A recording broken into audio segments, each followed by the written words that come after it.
the day. We can.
Kaboom.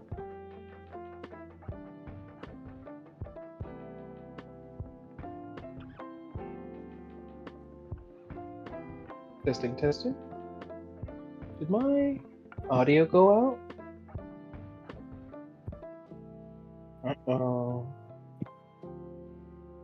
I see it spiking on your end. I just don't hear anything.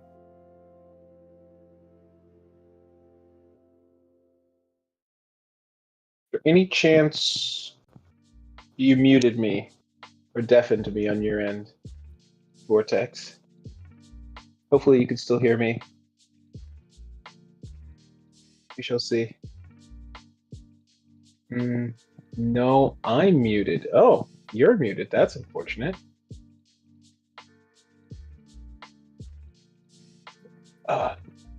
Well, I'm glad you can hear me. Well, I will let you figure that. And while he does, I'm going to talk a little bit about how excited I am. I stay talking about this, but I've been playing around with it a little bit lately in our submissions chat. I love what I'm seeing. Hecate, you've got some really cool stuff coming in the wings. So Hecate, I actually finally read some of these. Your Grave Weaver, you told me to just trash that because you've got an entire new, not just subclass, class, a full-on class, and it is what did I just see? Here we go, Hecate. Thank you for getting us started. 1 out of 10. I don't know what that was for, but thank you. Fabulous, whatever that was. But an entire necromancer class with 3 subclasses under it, one of which is the is also called the Grave Weaver. So, and something I forgot. Hecate, welcome. Nice to see you, bud. If you can hear me, Hecate, I am checking. I forgot to ask you this earlier when we were talking, but is our current is what we're reviewing today, is that 2024 or 2014? I'm thinking it's 2024.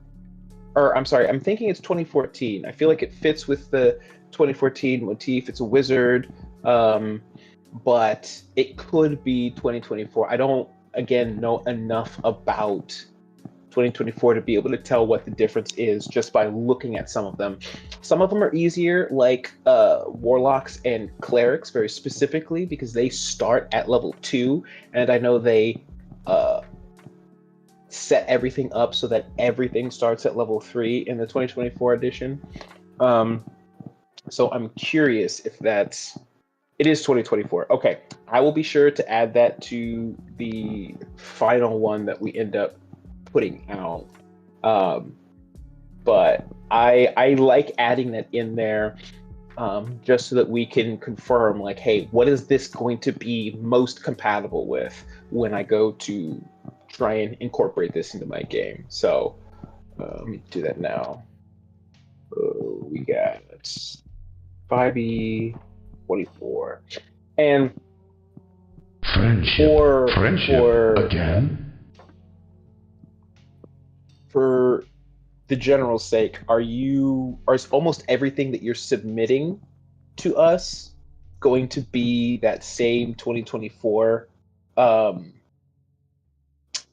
oh, nice. Thank you, Hecate, for what is this, 20 months? 20 months in a row?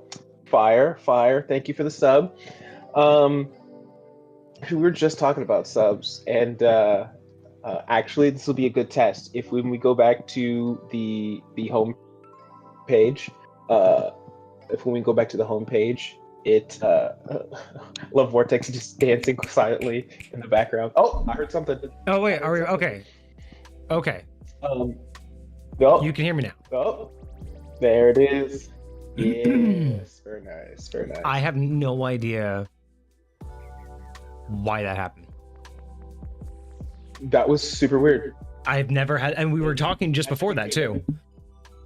We were 100%, and I could hear you when you were doing the intro and everything too. But that was through my phone. That was before I went over to Discord. Once I re-established Discord, my microphone cut out. What's up, everybody? I'm here. Hello, Hecate. Awesome. Thank you so much. Appreciate you. 20 months is insane. Just remember, 4 more months. Absolutely. 4 more months, and you're gonna get another little ring around your name. Embellishment. Another layer. Same thing with the Layers. Soul. Soul's coming up on that as well, I believe. I forget when Soul's last subscription was.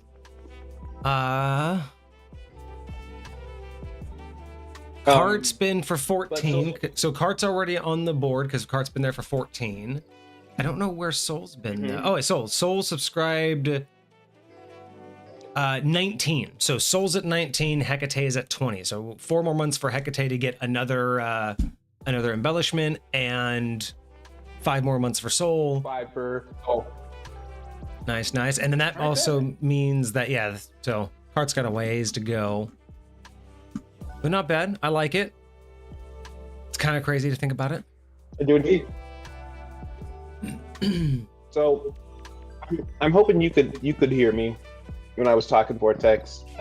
But for future's sake, the majority of Hecate's submissions are 2024 compatible. Oh, cool. That's good to know. So I forgot to put that on this one, but I'm going to make sure I include it on the rest of them, just so that we can know to differentiate between the two whenever. Yeah, knowing 5e.24 is a really beneficial thing, I think, for most people's perspective too, because we're gonna, especially because we already are dealing with outdated information of ourselves. But I do think this is good because it'll introduce us slowly but surely into it. I know we haven't done like a full review or look into what it is, but there's definitely pieces that we've been made aware of, like the stuff with the weapon proficiency as you talked about on Friday and other pieces like that. So yeah, I think it's good. I think so too. I think we are doing just fine. All right, and we're also going to try something new today, something that I also did last Friday, which is we're also going to do this on TikTok as well. So this will be kind of nice to have this set up on TikTok as well. It's going to look very similar, which is kind of nice. So most people will have a very common look, depending on where they come from. Okay, so yeah, looks about the same. But yeah, so the only other updates right now is that tomorrow would be officially our 3-year anniversary. So with episode 230 of D&D Discussions, which is today, I know that you guys didn't hear the intro, but this is the 230th episode of D&D Discussions, meaning and at 3 years. So that's kind of crazy. I feel that that's really, really strange. Absolutely crazy. Why is my thing? But I freaking love it. How do I?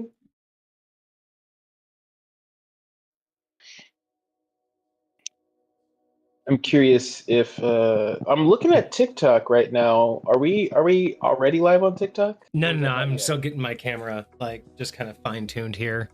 Now that it's back up and running. And now that you're here, let me cool. Let me get yours cropped a little differently. Now that you're just kind of hanging out.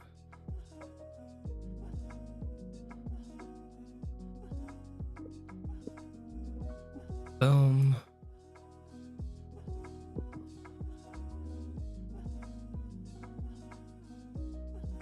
Already. Oh, perfect. Okay, cool. So that should all work out there. Suggestions? Oh, I love that. Sweet. And I really appreciate the ones you put in there already, Hecate. Those are top tier. Oh, while I have you, Hecate, I was looking over at not that one. Your spells that you sent over. Now, first of all, I want to say I was shocked when I saw that your necromancer that you created was an entire class and not just a subclass. So I love that. But I was looking at some of these spells in here that you have, and you have a couple of spell lists. One of them is a vampiric spell list, one of them is a curses spell list, and one of them is a demonic spells list. And all of those seem dark enough that they could possibly be included in the what do you call it? In the vampire, not the vampire, the necromancer build. So I'm curious if any of those spells would fall into that category. Also, I'm curious. Again, we'll likely get to it when we get to it, but if spells is something that this will, that's a question for the actual stream. So I'll leave that question for later. But yes, if there's any spells that you want me to potentially include in that, that'd be good to know. But yeah, I'm so hyped. I'm so hyped for what we got going on here. This is gonna be cool. And just some of the names of these, like the Blade of Duality, like I gotta know what we're doing here. Like it's a fighter subclass, but come on now, like that just sounds dope. That sounds crazy. All right. Yeah. So we played around, and then after hearing about spells, it seems like Dez got really excited, and he sent me 2 documents full of spells. Full of spells to include. Awesome. So we all right. I'm down for it. I'm down for it. Let's fucking get it. Oh, all right. So asked and y'all answered. Exactly how it is. All right. So other than that, we do have a subathon coming up this Saturday. So we are probably going to try and start a bit early. It was so funny. Originally, we had some friends moving this past Sunday, and so our original date was going to be this past Sunday, but then we switched it, and then so did they. So I'm not switching it again. Like, unfortunately, tried to do the right thing, but it just got switched around. So they are now moving this Saturday. But yeah, if this subathon isn't as much of a hit as it was, then we'll probably cut short, and then I can go help. Otherwise, we'll be there pretty much all day. So I'm thinking to make it easier on us, we can plan for like a 10 to 2, and like an 11 to 3, a little 4-hour. Okay. And then just like with the last subathon, every subscriber, every follow, every new thing would add time to the timer and add new stuff as we go about it. And hitting it off with 4, that gives us an opportunity to maybe build something. We could maybe do like, some rapid fire reviews now that we have a whole bunch of stuff if you want to get some things ready. Or we could just, spitball and we can just talk. Maybe we can do some live game. Like, I mean, we haven't really sat down and just done live game, like an actual, actual play. Yeah, that's true. So maybe you and Vixie want to pick up, Olo and Safia, and we can just do kind of like a recap and actually do a live play of how we recap games. I would, me, I was just talking about how much I'd love to do that. Yeah, and we're gonna this Friday we're gonna create Goku. So we'll go ahead and knock that out on this Friday. I was gonna do that last Friday. I just doing a triple subclass was just like, nah, I don't want to do that much research by myself. I don't want to be that. I like it's so much nicer when you're here and there's so much less dead air. But can you imagine me trying to research all 3 and then trying to figure out how and what ability? Like, nah, I didn't want to do that alone. And I already have an idea for you that might make it easier. Nice. But I'll save it for the stream. But yeah, because because those don't have to take forever. You know what I mean? So cool. All right, so that'll be Friday, and then Saturday is the subathon. So we'll see how well that goes. I gotta fine tune it. 10 to 2. Either that or 11 to 3. Just depends on how early we want to try and force start it. We usually don't get that many people that early in the day anyway. So it's kind of going to be a toss up on whether or not it's even going to be like successful. It might be good for Hoilepa because Hoilepa is in a very, very different time zone. That's true. Hoilepa might actually be able to join at that point.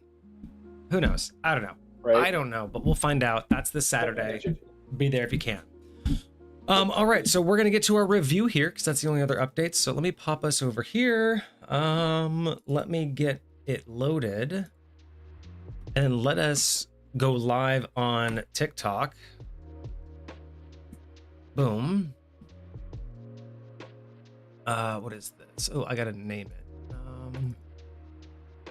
Hang on.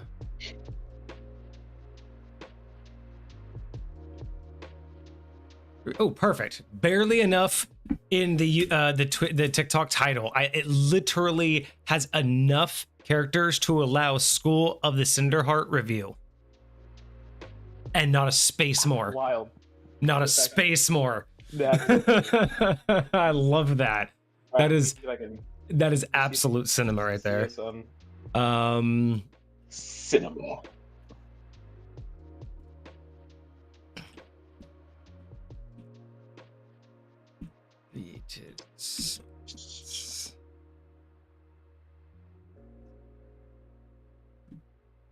All right. Come on. Boom, boom, boom. And all right, cool. So that puts us basically live on both. We have pretty much the same scenery on both, so people will have the opportunity to hang out and listen to it. But otherwise, we are good to go. All right, so welcome everybody. Oh, and I see we already got Kage in the TikTok chat. Thank you for watching that for me. Shout out anybody that pops in. If I can't, feel free to just give them a quick little what up. All right, so we have School of the Cinderheart, a new arcane tradition subclass from Hecate. I'm kind of excited about this one because we have been jonesing for a new subclass for a while, and School of the Cinderheart immediately gives me an idea for this is going to hopefully be very direct, very, very, very particular in the direction it's going to go. So I really hope that we're going to see a lot of the spells and the abilities coming from this really orienting on what that name would suggest. Obviously, there's going to be some fire involved, but I'm really hoping that we see very specific callbacks to that. So let's start as we always do with the description. To a Cinderheart, flame is not mere destruction. It is poetry in motion, a language of conviction and control. These wizards yield fire not as a blunt weapon, but as a refined instrument of will, shaping embers into sigils, conjuring brilliance with measured breath, and inscribing meaning into every blaze that they summon. Their magic does not rage, it resonates. The fire they command mirrors the fire within, disciplined yet fierce, elegant yet consuming. With each spell, a Cinderheart does not burn indiscriminately. They burn with intention, etching purpose into the world with every spark. So that's what I'm hoping for. That's exactly like what I'm getting from this description is exactly what I want to see in the abilities. I want to really feel exactly what this is claiming to be. I don't want to just be a fireball caster. I don't just want firebolt. I want to know that fire is my place of being, my place of purpose. Very intriguing. I'm here for it. All right. Go double check everything over here is looking choice. All right, so let's go to our very first ability at level 3. Let's go look something up. And this is for wizards, right? This is a arcane tradition, so this would be a wizard subclass. Wizard subclass, correct. All right. Mm-hmm. Let me go double check out spells. No, that's not the alert box. It's not the gold box. Is it the chatter box? Yeah, let me move the chatter box up. Perfect. Chatterbox is up on TikTok, so now I can judge what everybody can see on each platform. All right. So level 3, branded spark.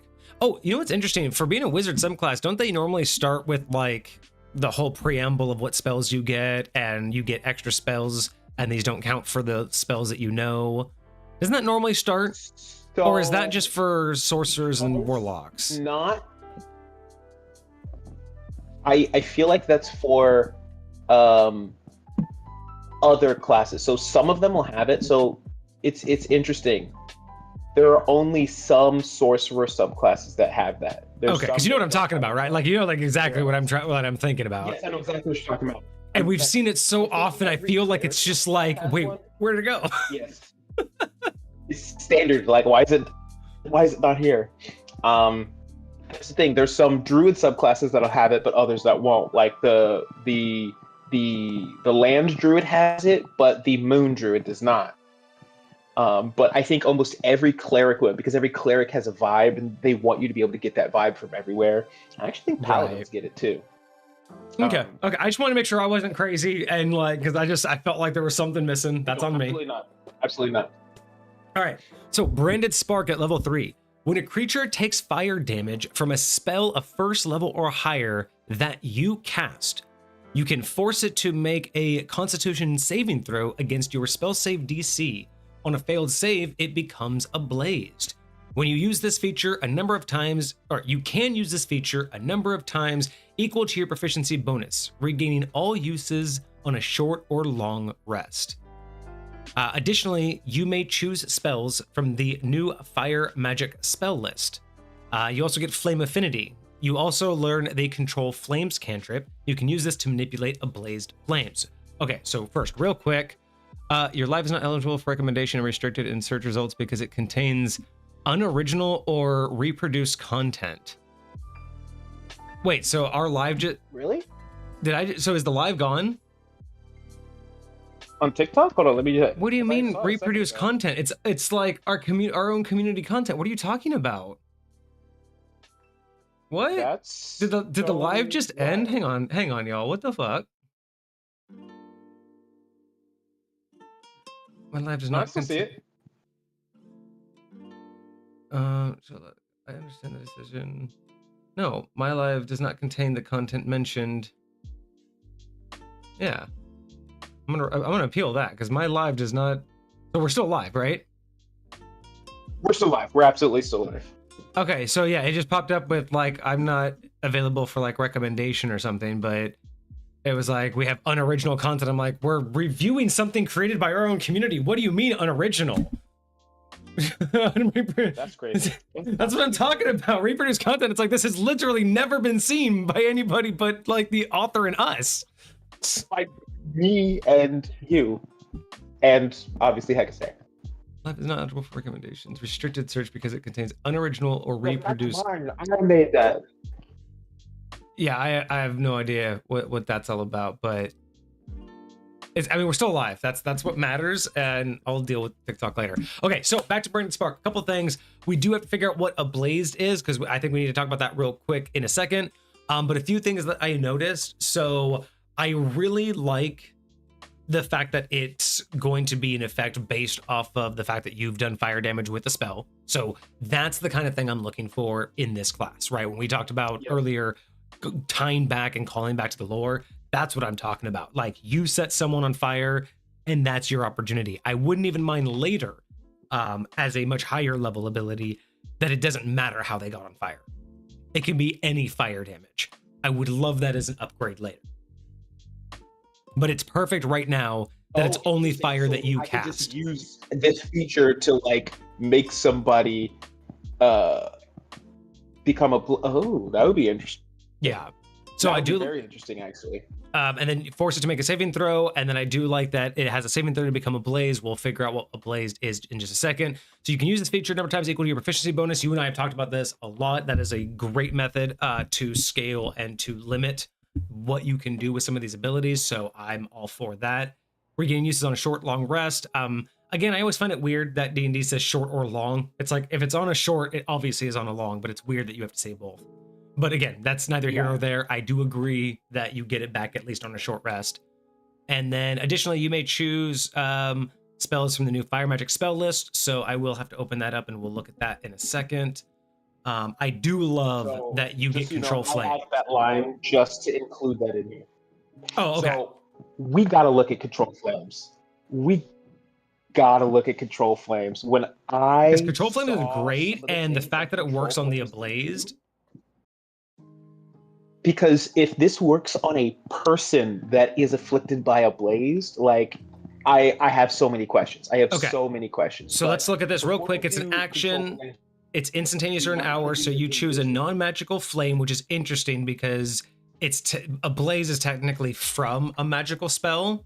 So that's interesting that it would cause a non-magical effect. So that's just the first thing I This noticed. is specifically saying that like the subclass is specifically saying that you can use you can use this cantrip in a way that potentially other people wouldn't normally be able to use it. Correct. So I think it's because you are a Cinderheart specifically. Yeah, and that's what I'm commenting on. Is just that's the first thing I'm noticing is that is the first changes. Normally it's meant to be non-magical, yet this is being applied to specifically magically created flame. Right.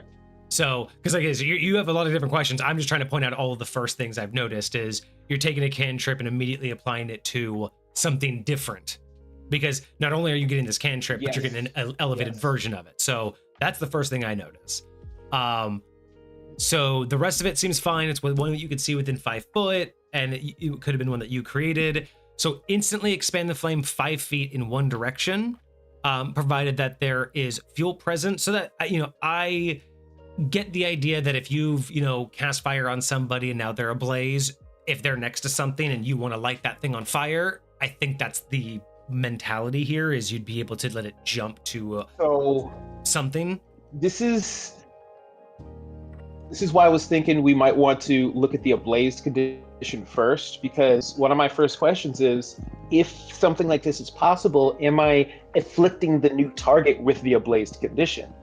I wouldn't think so, because I've always looked at it as when you have something that essentially tacks onto something else. So in that respect, the fact that I've set you ablaze and then I make the blaze jump, even though ablazed says anytime you've inflicted, flame on somebody, that's considered ablaze. If you were to then make that jump, I don't consider that an extension of you. Does that make sense? So if you were entire condition, sure. Yeah, like just because you can use control flames to make it jump, that is not you as the source. Therefore, I don't consider that new source ablaze. So I wouldn't, but again, we don't know exactly what ablazed is, so we'll have to kind of tie back into that. So other than that, back on the original page at the very bottom is where I put the ablazed condition. Okay, because we'll go to that next, because the only thing really is this first line. I'm not that worried about the rest of them. Instantaneously extinguishing it, the light, I honestly, I don't think that's that big of a deal. And simple shapes, I think could be really interesting, but again, when it comes to something like balance for combat, I'm really not that worried about it. So I do agree with you, this is the most concerning. But I wouldn't be opposed to it if it is specific to inanimate fuel sources like wood or straw or something of that sort. I don't know. I would not allow the control flames to let it jump to another creature. Does it, you know what I mean? Unless there was extenuating circumstances, like you threw a vial of oil on that creature and then, you know what I mean? Extenuating circumstances aside, I wouldn't say that if I set a creature ablaze and then use this control flames, I wouldn't allow the intent to be that you can set other creatures on fire. I feel like that would be too much of an abuse. So I would allow this. You could do it to like oil or paper or something like any that. other inanimate object, yeah. And that could be also really interesting too. Like there could be a lot of fun aspects with that, but that's where, before I know ablazed, that would be my first gut instinct, is that the control flames would allow it to work as if it were a normal flame, but that doesn't include creatures. Unless extenuating circumstances of, Yeah. Like if it's a mummy, you know what I mean? Like if it's your classic mummy who's in dried rags, then that's extenuating circumstances. You could light that creature on fire, right? So but here's a hypothetical. Here's a hypothetical. I hit creature A with a fire spell and they became ablazed. Then I use control flames on somebody who I had already previously thrown an oil flask onto them. So they are now drenched in oil. Gotcha. And now I use control flames to jump from the ablazed person to the oiled person. So, in my opinion, the reason why that's an acceptable extenuating circumstance is because you're technically lighting the flammable substance of the oil on fire with control flames. That oil just so happens to be all over a creature. So you're not lighting the creature on fire, as the spell says, provided that wood or other fuel is present. If the oil is there, the oil is what you're lighting on fire. Now, I'm not going to let you light on fire someone's cloth clothing. A mummy is different, right? The classic mummy from the Monster Manual, you have really dried rags, that's extenuating circumstances. But just because I can see a bit of your cloth armor underneath your thing, that's not enough, right? I mean, you could singe it at best, but that's not going to do what you want it to do. So that would be my initial call. But let's go take a look at Ablazed real quick and figure out what this condition actually does. So again, right now, all we know at 3rd level is that when you deal damage or when you deal fire damage, you can set them ablaze. That's all we know how it starts. So what that condition means is at the start of each of its turns, the creature takes 1d6 fire damage. So it is now on fire. Basically, it is a fire. So it's interesting. We've actually had this conversation on stream before. We actually had a whole episode about what are conditions. And by our definition, that technically disqualifies it from being a condition. Technically, by the terms of what D&D considers a condition, this would be an effect. Because conditions don't deal damage. Not that that's a problem. We're not going to hold that against the aspect of that being part of the subclass. But if you guys are interested to know, it technically is an effect, not a condition, because conditions don't deal damage. But okay, so this one does deal damage. I love a good D6. Like, honestly, a D4 is my normal go-to for fire damage. I love a good D6 for something that is player controlled, like player intentional, right? This isn't just throwing a torch on someone and burning their skin, right? Like, I really think the D6 is where it's at. So I'm okay with that one. It sheds bright light in a 10-foot radius and dim light for an additional 10 feet. Cool. I can see that being beneficial in some situations. But for the most part, I think just as someone who, you know, we review a lot of these, I think it's unnecessary. Not the ability to do such. I think mechanical. Yeah, like I feel like that's a given. So unless you can think of a situation in which DMs and players would really need that delineation in the rules, I'm not 100% sure it's necessary unless you're really trying to make sure if this is in a dark room, that creature is now bright light and everyone can see it, right? Unless you're trying to guarantee that this isn't something like Hunter's Mark where only you can see it, right? Or, you know, a magical fire, like it is actually real flame. That's the only reason I would say, or I can understand why you would add I'll say the only thing I can really think of that would cause this to be a valuable addition is there are a lot of things in the rules that say you can only do certain things in dim light or in darkness. And if I know specifically when the what do you call it? If I know specifically when this is going to work, when and how I can be in dim light, or when and how I am in bright light, or when and how something will expose me, that's valuable. Again, I do think you're right. I think that you could totally, what do you call it? Like let this be at the DM's discretion and basically say, yeah, you're like right next to this dude. You're within 10 feet of this guy that is like ablaze. Yeah, there's no way I think there is. So you actually bring up a really good point though. Actually, that you resolve my argument is, while you could say that that's obvious that he's on fire, so therefore he casts light, your specific analogy to the fact that there are specific abilities that this would proc and or diminish, I think is important enough to know. So the simple fact that there are people who, if this isn't stated of when my player casts, what's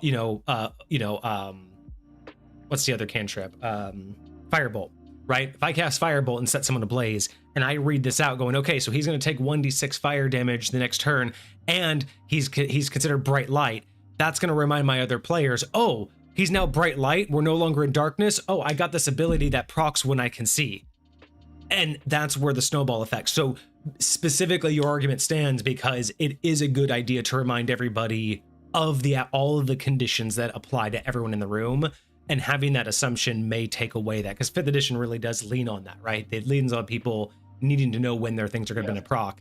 And so it's a good reminder. I don't think it's necessary in the sense that it should be obvious, but for the mindset of proccing all of the other mechanics, then yeah.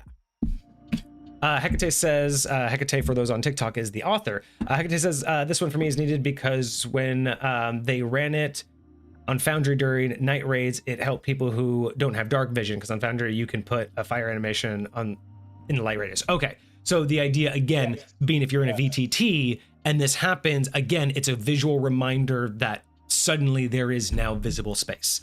And if you are fighting creatures in the dark and one goes a light, all of a sudden you can see all of them. So yes, while it seems that this would be obvious that there's light, it is a good reminder mechanically that it needs to take effect so everybody is aware of what the visible space is. So yeah, I like that. Not bad. Absolutely. And with control flames, you can make that even brighter. So positive on that one too. Yes. When a creature touches the ablazed creature or hits it with a melee weapon attack from within 5 feet, that creature takes 1d6 fire damage and must succeed on a DC 10 dexterity saving throw or become ablaze themselves.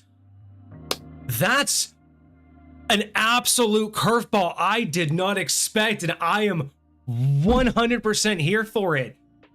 Bro, this is the first time someone from our community has actually made a negative balance. Like, instead of just adding or taking away, they actually added something that fucks with their players, like their peers. Because if you do this, no one can attack that creature without getting hit.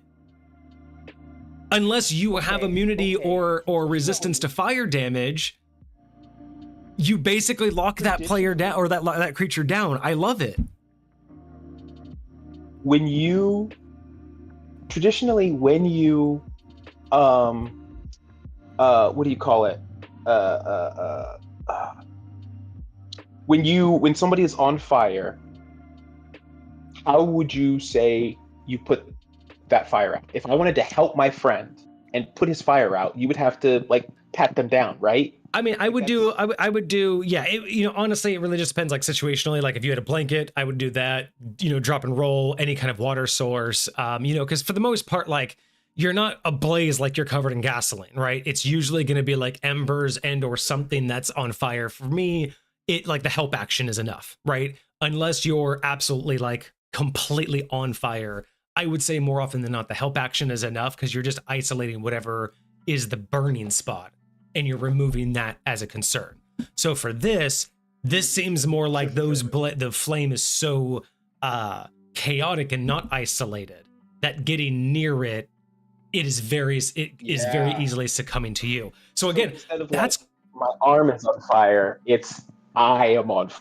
Yeah, you were in generally on fire, not necessarily, almost like a fuel fire. If you've ever seen those fuel fire, or I guess no, because those are invisible. If you I was thinking about like the F1 races, but that's invisible. But I'm just thinking of like how like when you do like a stuntman, to where it's not like you're like every inch of you's on fire, but like the stuntman bodies where you see them like silhouetted in flame. Like that's kind of what I expect. Yes. So if that's the case, I really like this because I don't mind the spread. And again, if a good DM doesn't metagame themselves, the ablaze condition is not going to be something that's very well known, right? It's not going to be like, oh, I know what this is. So for the most part, what is the first what is the first instinct when your buddy, like if you've ever been camping and someone has an ember on their leg or something has something lit on fire, the first thing is to go pat it out, right? Like, oh hey, I'm gonna get that off of you, right? Like we were just talking about. But if you don't know the ablaze condition any different from being on fire, if you light one of the enemies on fire and the first instinct is for the other enemy to go over there and pat them down, and then they're immediately going to get lit ablaze. So there's some real interest in this. And then you have things like mobs or minions who tend to pile together. And I always look at them as like, if you have like a mob of minions or goblins or anything else like that, I always imagine them like crawling on each other, right? Like they're like touching each other, pushing each other over. So even that could spread through a small mob or a swarm or anything like that very quickly, assuming all of those things are, you know, physically touching. Because it does just say that all this thing has to have is a physical touch or an attack. So again, I like that. I think that's absolutely great, especially because it can come back on the party. And I think that that's the kind of balancing we've been really talking about having. Would you change your perspective on, because of how contagious this condition is already, would you change your mindset on the control flames? Not if my limitation still stands. As long as the control flames only allows you to go to inanimate objects, then that's fine. And the reason why is because if I were to say I lit you on fire and then I lit the drapes on fire next to you, the only benefit in reality is that you can't put that fire out without taking fire damage. And you may become lit on fire by touching that. So the only benefit of control flames is hoping that that out of control fire eventually just spreads to actually hit other people. But the question I think also comes down, would you consider that spread also a blaze? And that's where I think no. So if I hit you with a fire attack and you are now ablaze, then I use control flame to light the curtains next to you on fire. Those curtains are on fire, but those curtains are not ablaze. Does that make sense?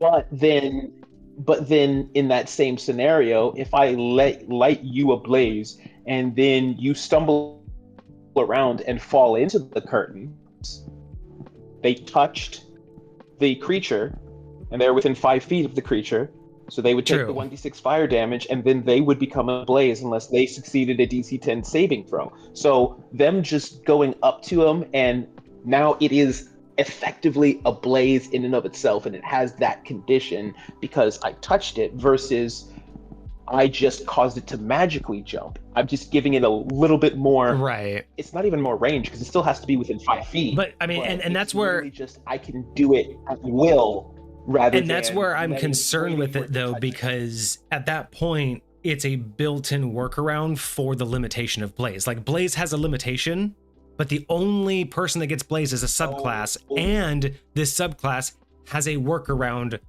for, you know what I'm saying? So it's like it's almost over-engineered if that's the case. The only person that can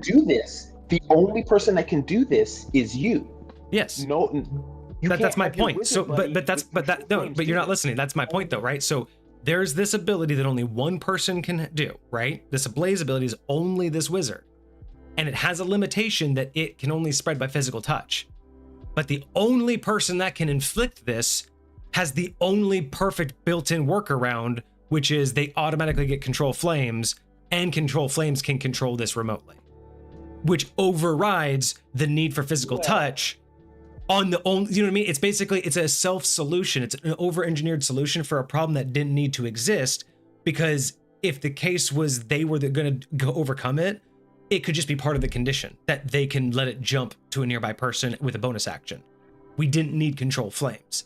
So if control flames is going to control it, and see, that's why it needs to have a balance, because the point is that physical touch is the only way to spread it. So I would feel that if control flames lets it spread remotely, it's going to have to be balanced downward. And this you can call this cheating if you want to. We'll see. I apologize if it is. But as I was converting some of the spells, the new spells over, I saw that some of those spells have the ablaze condition. Okay. Now, these spells are spells that are going to be accessible by people other than this particular subclass, because they are spells that are just now spells that are out there. So they have their own. So the assumption is that ablaze can come from more than just this wizard. Spells. Correct. So ablaze is not going to be exclusive to this subclass, but it'll definitely be a huge part of it. Just like permafrosted is not necessarily exclusive to that original subclass that we saw, because we also saw it in some of the ice things that were in their what was it called? Whatever, the thing that they gave us with all the ice stuff, the ice moth, the ice wizard, the ice whatever. So because there's like other places that you could get permafrosted from, you know, and similar to this, like it's another way you could do it, but I would, that's the only, I do see what you're saying, and I do think you're right. It's potentially, you know, you could just say, yes, this person can do this. Because I like your argument. Like, you have a really strong argument when it comes to the fact that there are going to be other things that could inflict the ablaze condition, right? But that does require the full adoption of all of this. So if we were to take... Here's what I would say. If you used control flames, it would have to follow the same logic as that third bullet point, meaning they would have to succeed, they would have to fail a DC 10 dexterity saving throw to become a blaze. So it's not instant, it's not automatic, it's a chance, right? And DC 10's not that hard. Like, DC 10's pretty low. Any true, but is probably going to be able to automatically pass that.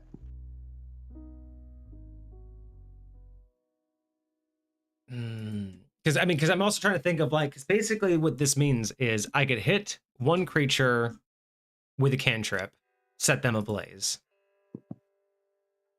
So it does say first level or higher. Oh, it does it. Oh, okay. Hold on. Oh, first level or higher. Okay.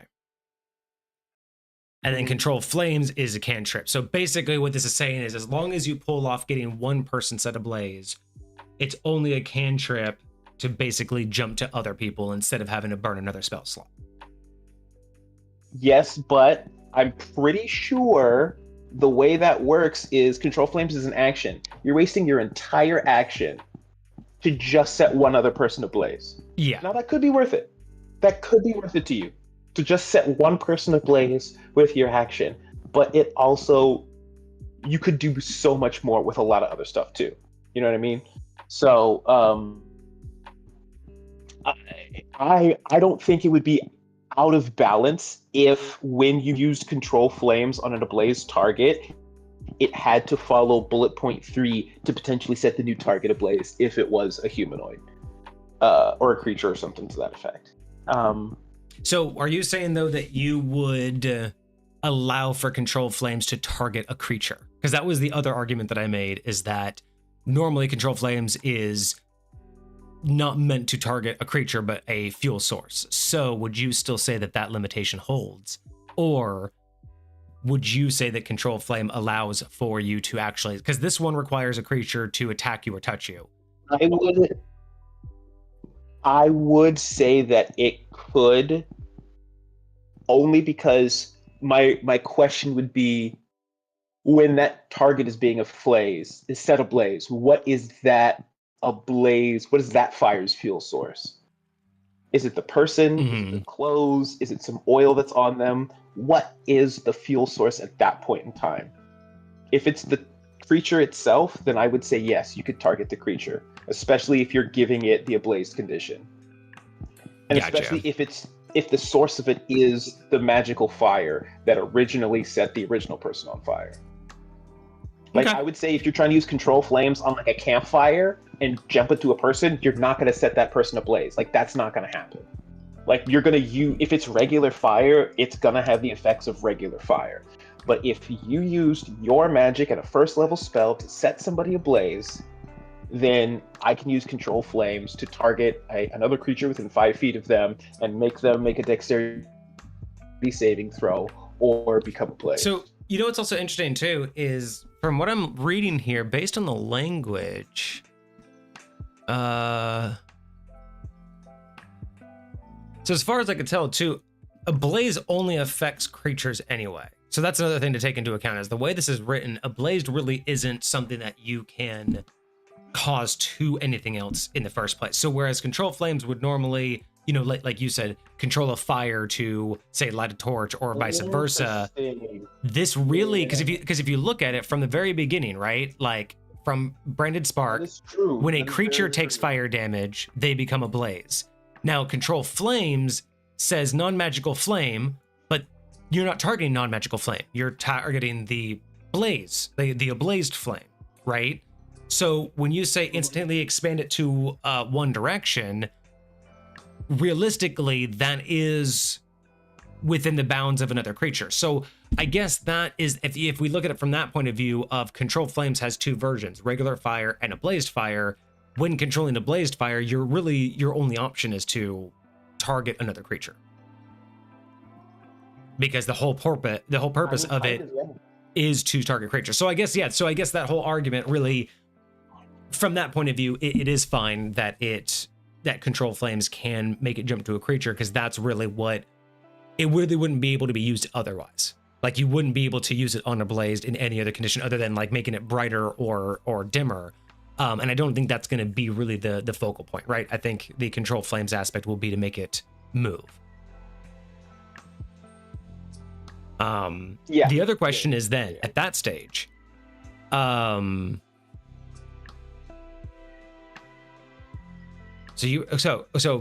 interesting enough, is an action too much?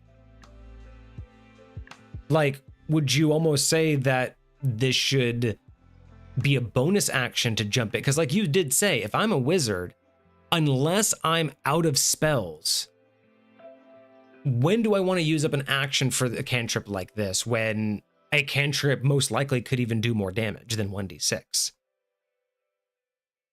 I will say, I think an action is fairly standard for putting out flames. So if I want to use the help action, right, which is akin to what this was doing, I'm still using a full action to do so. And theoretically, you're getting almost nothing out of it except for potentially giving somebody advantage or helping them to accomplish something else. So I wouldn't say that an action is too much.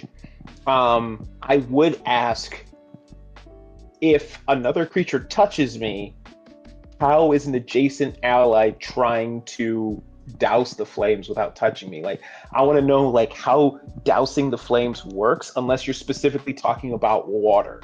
Yeah, when I hear douse, you're thinking liquid. Like douse has to be based on liquid. So because it says douse the flames, take cold damage, or fully submerge. So I think of douse as in like they have to, you know, empty like multiple water skins on you, or a bucket of water or something like that, right? Like, you know, the only other option is that if the idea was to fully submerge, or if douse was meant to like put out, you could also exchange that for smother. I would also say an action to smother, take cold damage, or fully submerge in water. See, because I feel like, because in smother, then at that point you could interpret that as a blanket or other means, right? Why do I feel like douse could be considered smothering too? Maybe I'm wrong. Maybe it is very specific to water. I mean, that's just how I think of douse as in using liquid. Let's see, what does the dictionary say? To pour, yeah, so to douse is to pour a large amount of liquid over, soak thoroughly, or extinguish a light. So yes, douse specifically means to use liquid. So I would say you could just say smother is also another option, because then you could use a blanket, you know, cut out the oxygen if that's the kind of thing it's about. Sure. Okay, so yeah, I'm curious if something like gust should work. Okay, so I agree with you. If you're thinking like, you know, the help action is about as useful as the control flames in that case, like as much of, you know, giving up an amount for it, then yeah, I'll accept that. I'll take that as an option. Okay. All right, so you can set people ablaze with your first level spells or higher. And you also get control flames, which allows you to jump from one target to the next. And that's all at level 3. I think that's cool. I think that's really cool. It is a great especially start to because, set you aside. Yeah. Because you're gonna have plenty of fire first level spell, and we don't know what other spells that this list ends up giving us. But let me make sure. I'm pretty sure. What's the oh, burning hands? Burning hands. That's what it is. It's a B. Where are you? Cantrip.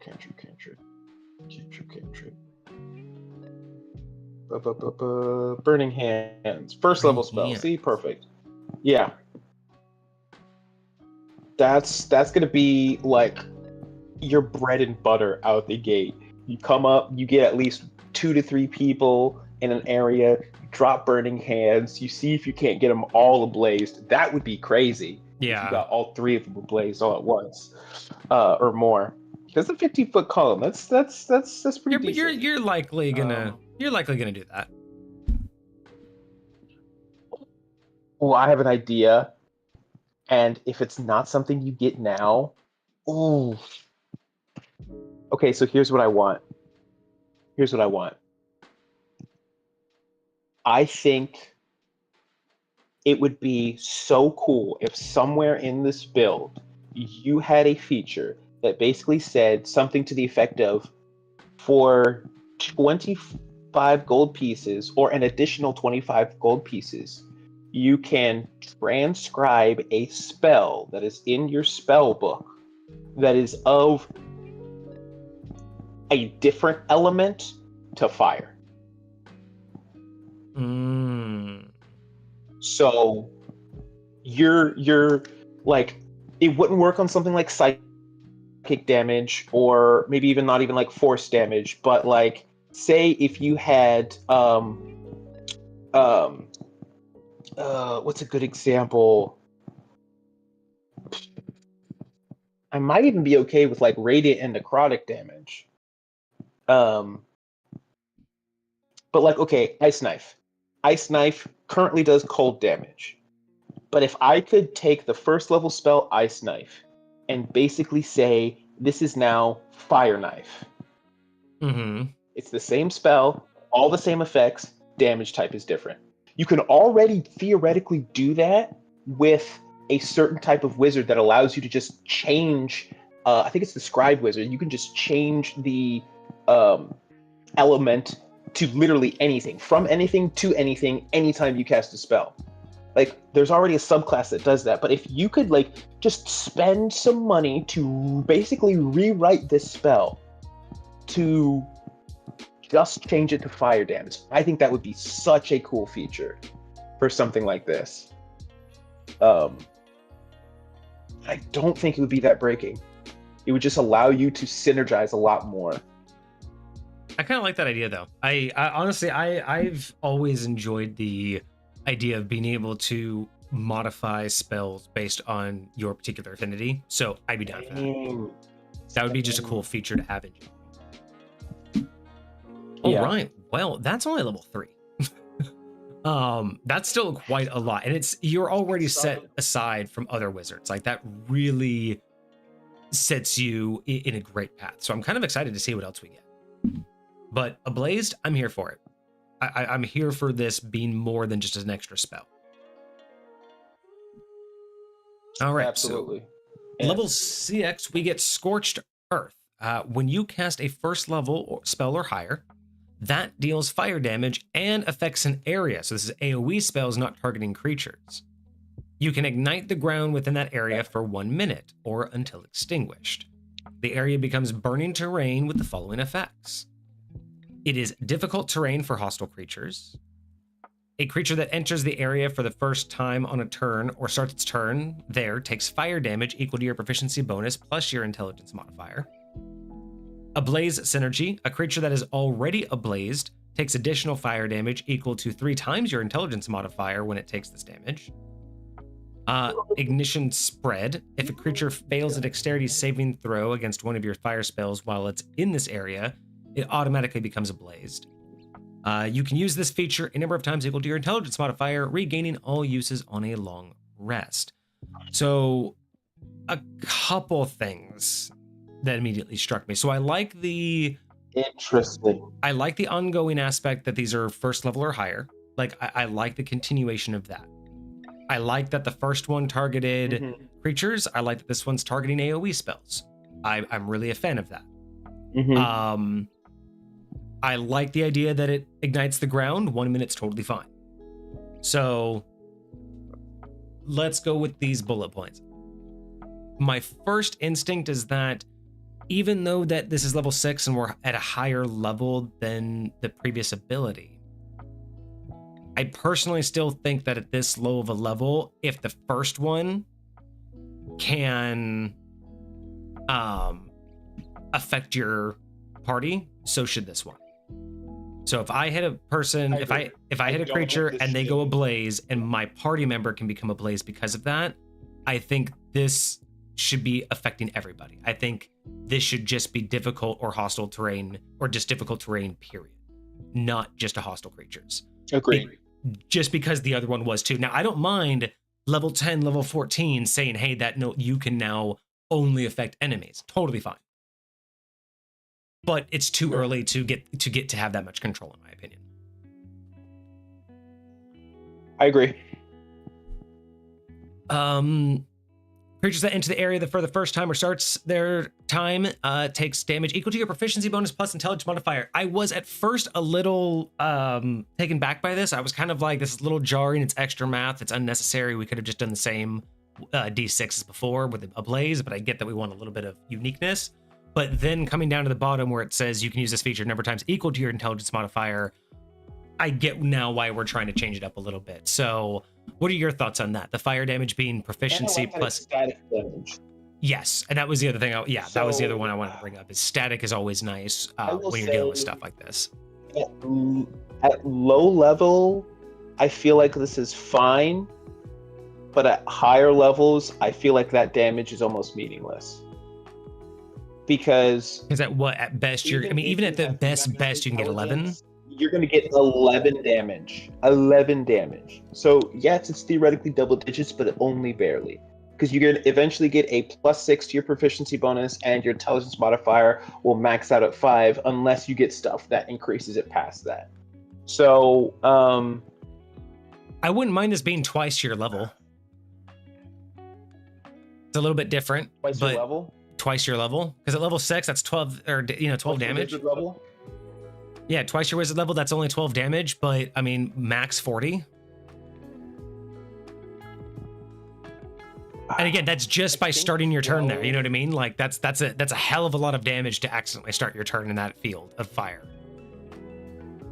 That's what I'm saying. I think 12 might be a lot for level 6, but what about equal to?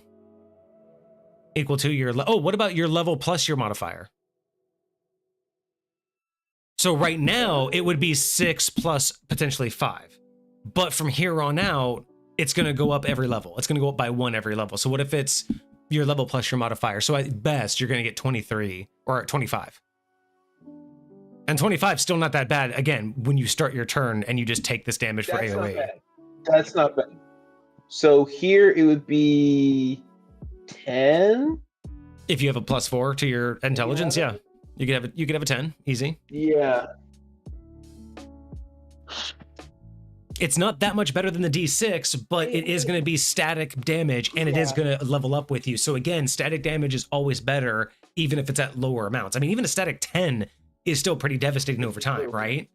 So I think level plus intelligence modifier is totally fine. I think that I'm cool with that too. I think I'm cool with that too. It feels like a lot out the gate, but yeah. But I also think that it would balance better. That'll work well. Yeah, because I think it would also balance thinking about the fact that it could because we also agree it should hurt your party members. So that would also be a good balance if it is a lot of damage, but it's also uncontrollable damage. The microwave combo with force cage. Oh, it's kind of like the fucking shredder, the cheese shredder or whatever, the cheese grater. So stupid. Really? Yeah, it's one of those dumb ones where it's just I you put the compile T there. 2 things and it just stacks damage like nobody's business. But yeah, so that would be my That's biggest thing wild. is change the damage here. That'd be totally fine. So it's interesting. I expected this to give a blaze, but I really do like the idea that if they're already ablaze, they take more damage. I think 3 times your int mod is a lot. Really? Because you can theoretically have a 20 in wisdom at level 6, and right now that would be 15 damage. Right. But it's additional fire damage on top of your ablaze damage. So that means at the start of every one of your turns that you're still ablazed, at the start of every one of your turns that you're still ablazed, you are going to take 1d6 plus 15 damage. What about twice your level? Like again, I mean, that's only a little bit less, but it's a static amount that would build over time. But that's still going to be a lot later down the road, right? Because already ablaze would mean like at level 20, that'd be. I wouldn't even be mad at 3 times your proficiency modifier. Oh, yeah. Okay. You know, it starts off lower and it gets bigger later. Yeah. So and that would be what, 18? Eventually that would be 8 level 20. Yeah, 18 points to extra on top of the D6. Actually, no, that'd be great because that would be 18 on top of the D6. So that's potentially what, 46 essentially? Yeah. Like that's now I kind of like that. So here's the thing. If you read the very first ability you have, the first line says, when you deal fire damage from a first level spell or higher, right? Yeah. If that's the case, the fire that creates the scorched earth was technically created by a first level spell or higher. So I could use my 3rd level ability on somebody who takes the damage from starting their turn in that area to set them ablaze. I didn't read it that way. Feature while they're standing in my scorched earth to ablaze them, right? Yeah, I interpreted it as Branded Spark is only spells that directly target you, whereas Scorched Earth was meant for the AoE. You are right, it doesn't clarify, so the AoE could also be the thing, and yes, the Scorched Earth is also your magic, so there is a lot of synergy with that. I don't know if that was the intent, but you're right, that could absolutely be a very OP build, because you would immediately ablaze them just by taking the damage. They'd have to make that saving throw every round. But you still have to use the feature, because again, it says you can use this feature a number of times equal to your proficiency bonus. So you have a limited use of Branded Sparks and a limited use of Scorched Earth, which again, I'm okay with. So it's not like I'm doing this every single time. Like I want to choose specifically who I want to use this on, right? I'm not just going to spam the crap out of it, which I appreciate, right? But yeah, theoretically, you could do that. Theoretically, and I mean, realistically, it doesn't really like. Again, all it does is really just reinitiate ablaze synergy. So, I mean, again, it delays you another turn, but that's kind of the whole point, right? Like the whole point is you want the ablaze feature, so you want everything to be able to inflict them with it. So, I'm already thinking of so many fun ways to play with this, because if I cast Fireball and then I create an area of scorched earth that nobody wants to stand in, 2 or 3 people get ablazed and they run out of that circle and say they're now adjacent to one of their allies, boom, then I use my control flames, pop, now your homie's ablaze too, pop, now your other I love the games you get to play with this. It doesn't necessarily make you OP, but it gives you so many things to touch and to do, and we're only at level 6. Yeah. I really appreciate when I talk about loving synergy in my builds, this is what I mean. Like I can do stuff. I feel like I have I have a uniqueness to me instead of I'm just casting this spell, I'm just casting this spell, I'm just doing this thing. No, I'm casting this, I'm having this effect occur, I'm having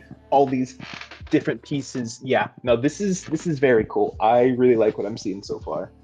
Okay, so yeah, so other than the ways that this damage works out, I think that overall this is pretty good. Again, I would make it affect your party members too. Yeah. That would be that and the way the damage is done, but otherwise, solid in the direction that we're headed. All right, so level 10, we move up to Flame Architect. When you prepared your spells each day, choose a number of fire spells equal to your proficiency bonus. These are your enhanced fire spells that you may cast once a long rest. When you cast one, choose one effect. So you can do Searing Impact. This spell ignores resistance to fire damage. Costering Surge. If the spell causes a creature to become ablazed, it takes double ablaze damage. Scorching Precision. One creature affected by the spell takes maximum damage from it, even on a successful save. And then at 14th level, you may apply 2 effects to each enchanted fire spell. You can use the Flame Architect feature a number of times equal to your proficiency bonus per long rest. Okay.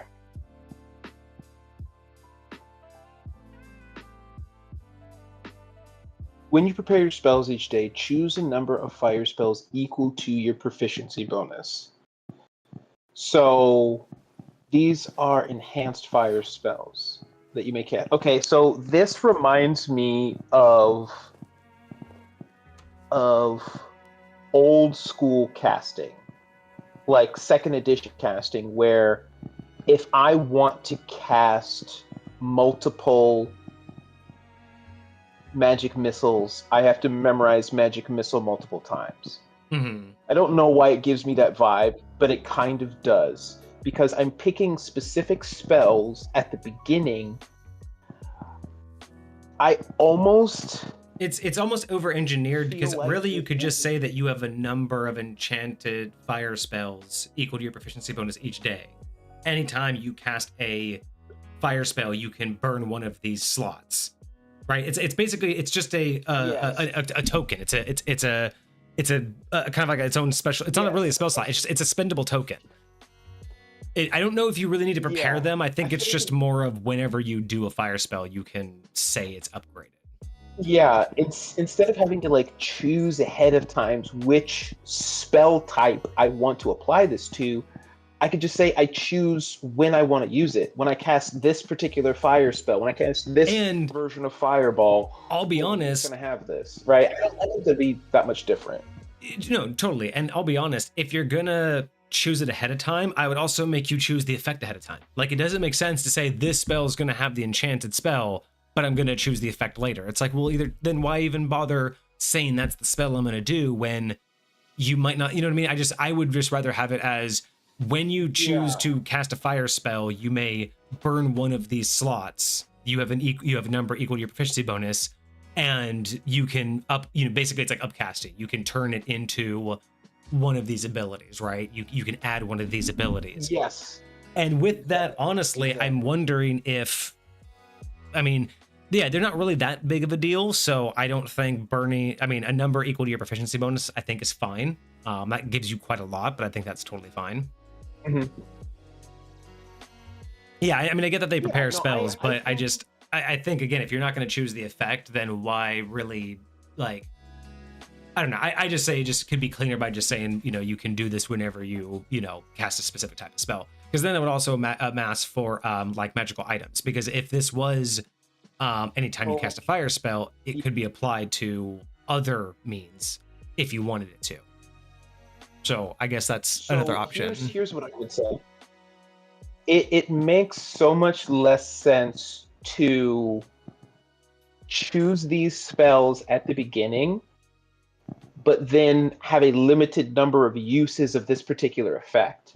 If I am going to choose these spells at preparation, I should be saying, whenever I cast Fireball, for the rest of the day, it has Searing Impact effect attached to it.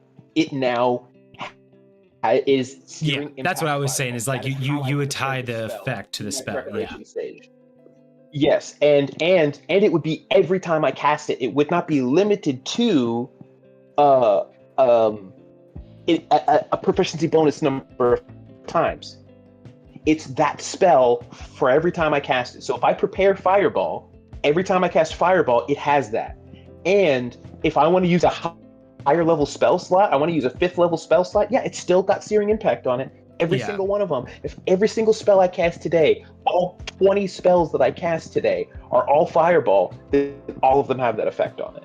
That's what would make sense. Like That's what I'm thinking, because to be this because today. spell preparation really isn't the same as it used to be, because again, you prepare a spell, but that's not necessarily by preparing it doesn't mean you can only cast it once, right? It's just that is a spell I have in my repertoire for the rest of the day. And that's where I feel like because again, if I could cast 10 spells, but I choose only Fireball that day, am I only going to get to apply this once and I can only use it once? No, I can use it up to my proficiency bonus on that Fireball. So that's what I'm telling you, Hecate. Like, we know how wizards work. It's the idea that if I'm going to sit down and memorize all my spells, it doesn't matter if I memorize 1 fire spell or 9 fire spells. I can only affect this when I do a fire spell. So if I only memorize 1 fire spell, but again, like Kage said, I'm going to cast it 6 times, it's arbitrary to say that I did this at preparation, and it's more arbitrary if the effect is only going to be decided at time of casting. That's what we're saying, is realistically, it's just easier to say that you have this as a action economy, that whenever you cast a fire spell or whenever you do fire damage, you can burn one of these spell slots or burn one of these tokens, right, and then choose one of these impacts. Because that's what I would do. I would say it's better to just say you have a number of tokens equal to your proficiency bonus. When you deal fire damage with a spell, you may use one of them to inflict one of the following conditions, right? And then you get a token back at the long rest. That's how I would do it, is just more of that, because it's more of you're inflicting an upgrade to the spell you're casting. But saying, I have 1 spell that I prepared in the beginning of the day, but I don't know how many times I'm going to use it, doesn't really make sense that I'm then going to apply this ability, right? And that's where I agree with Kage, is if I'm going to apply it at the beginning, sure, I should choose the effect. But if we're going to say the effect is at the moment, I would just say it's more of when I cast a fire spell, in that moment, I'm choosing to change its outcome. Like, I'm going to infuse it almost. So that's why I kind of agree, is like, I don't think and again, we're really just being pedantic here, because I think it works at the end of the day. The mechanics are all the same in terms of what we're all saying. I think it's just really trying to like figure out what's the easiest way to say it so everybody understands what they're doing with it. And for me, this is more, and I think you're right, Hecate, this is more lore-wise what makes sense in my head than anything else. And if you're saying magic works differently in your world, and this makes a lot more sense for that, then that totally is fine. Yeah, we can't do anything about that. When it comes to mechanics, when it comes to like the mechanics and how, I guess you could say, balanced, I would say this is, mechanically speaking, I don't think that giving it a limit on how many times you can use it is a problem. And I also don't think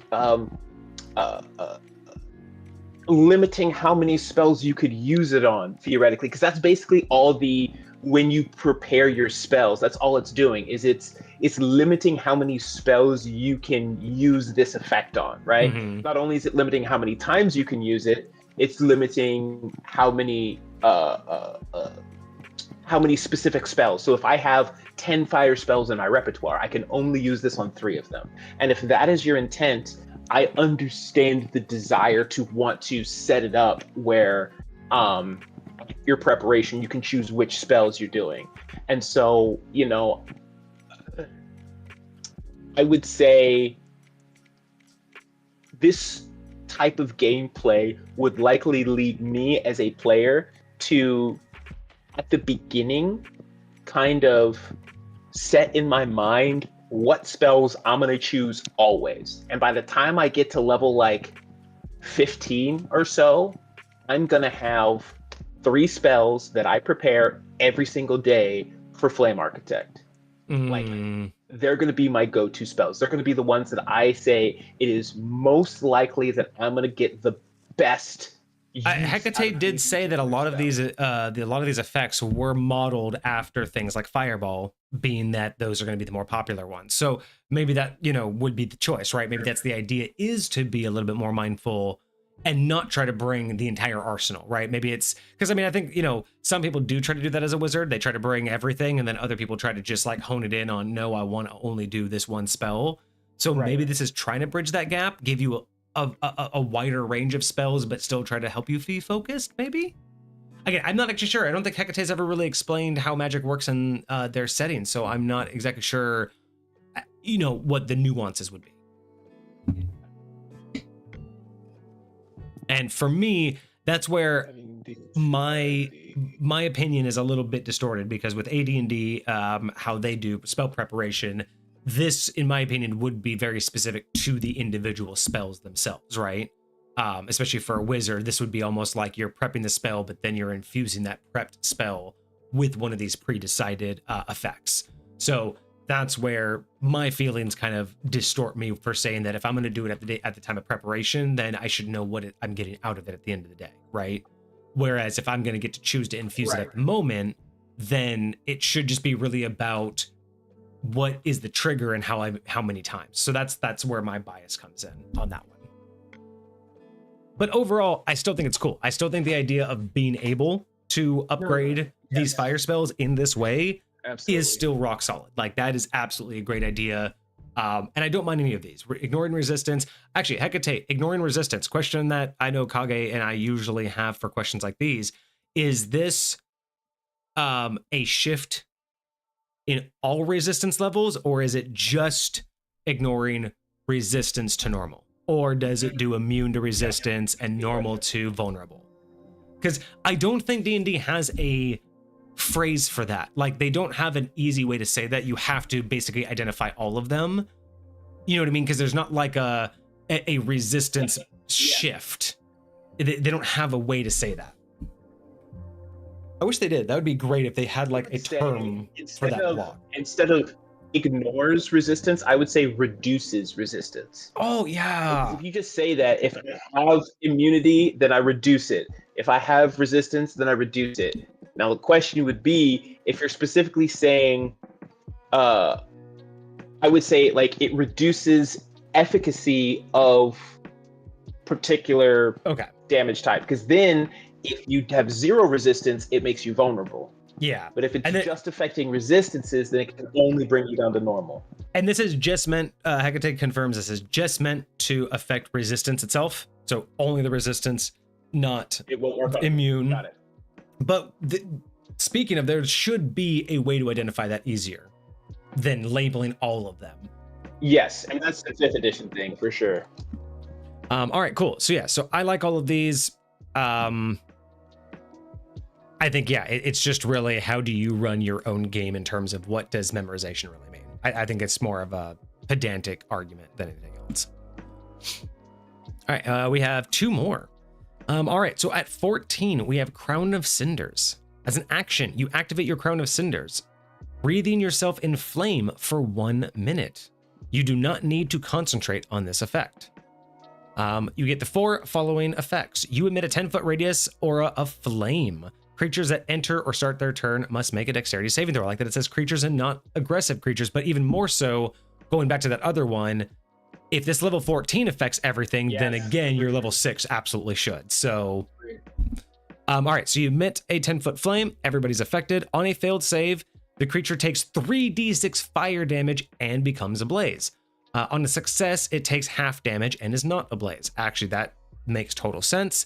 10 foot's kind of wild though, to be honest. I wouldn't mind if this started out at 5-foot radius and then expanded, because like 5 feet on either side of you, you know what I mean? Well, oh no, wait, so no, 10-foot radius. Okay, so that is a, no, I mean, 10-foot radius is, that's still kind of big, you know what I mean? Like 10 foot on either side of you is kind of crazy. 5-foot radius is just adjacent. Yeah, that's what I'm thinking. So I'm like, I think it should start as adjacent. I don't know if it should start at 10 foot. That's just my thing. Like, I just don't know if it should be that far that quick, but maybe that's just me. Because 3d6, that's a lot. And then when hit by a melee attack, you can use your reaction to force the attacker to make a dexterity save or take 3d6 fire damage and be pushed 10 feet away on a failed save. I expected this to say anytime you're hit with the melee attack, the attacker becomes ablaze, because that's what happens when they attack someone else that's on fire. Well, that's what happens when they're standing in the...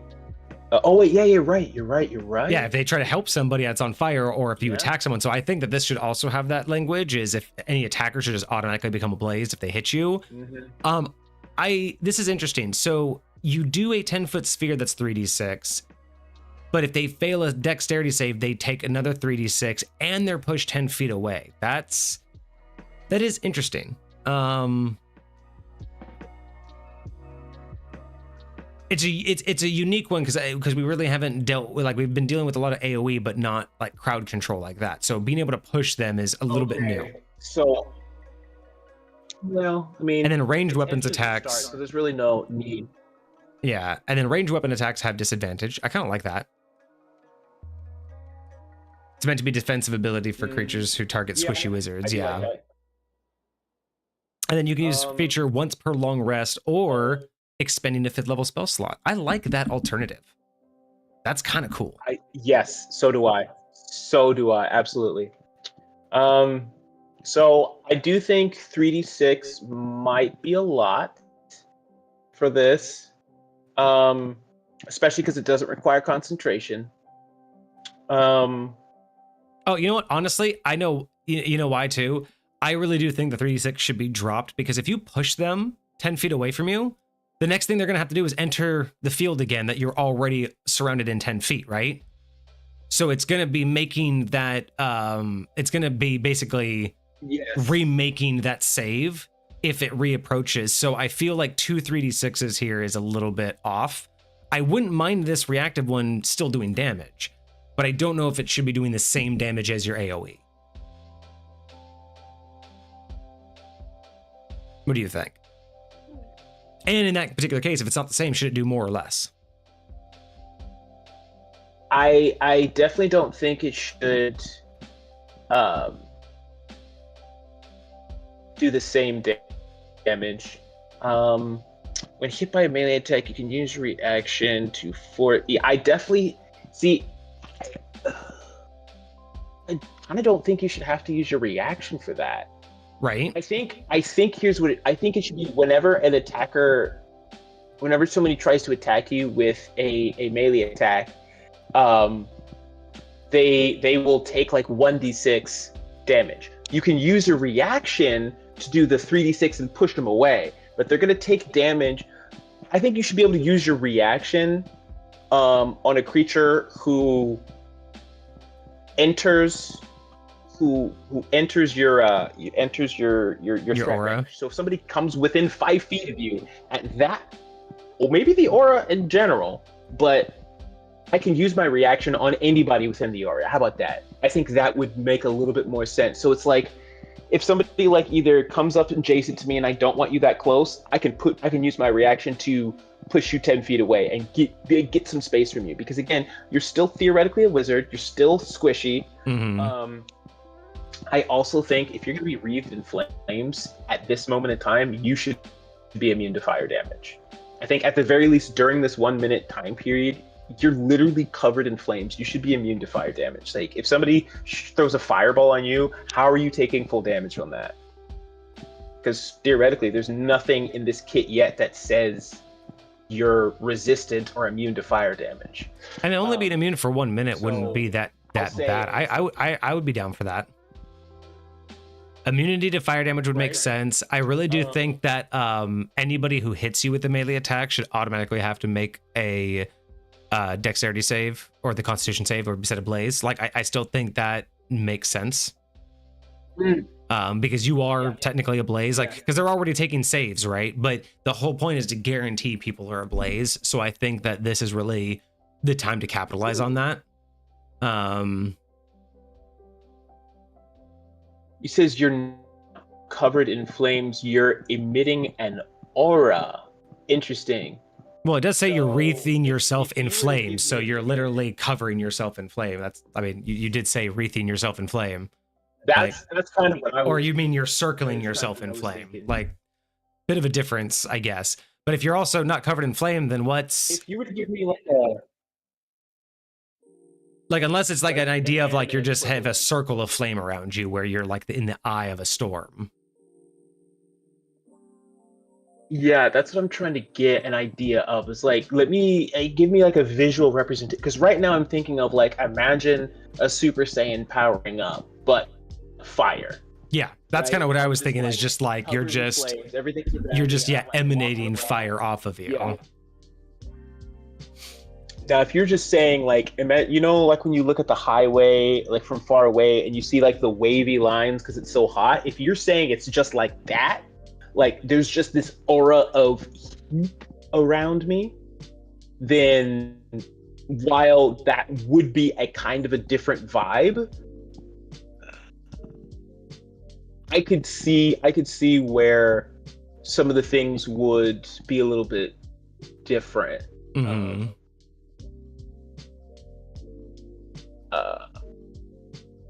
Is 3d6 really average of 9 damage? Because what's it called? Inflict wounds is 3d6. No, is that 3d6 or 3d10? It might be 3d10. Anyways, all right. So it's supposed to be an aura that you're emitting. So you wouldn't be immune to fire yourself. You're just emanating an essence around you. Still curious where the 10-foot push comes from. Comes back to how magic works. For simpler wording, they need to change breathing to just a circle. Okay, so it is just supposed to be you have a circle or an aura around you.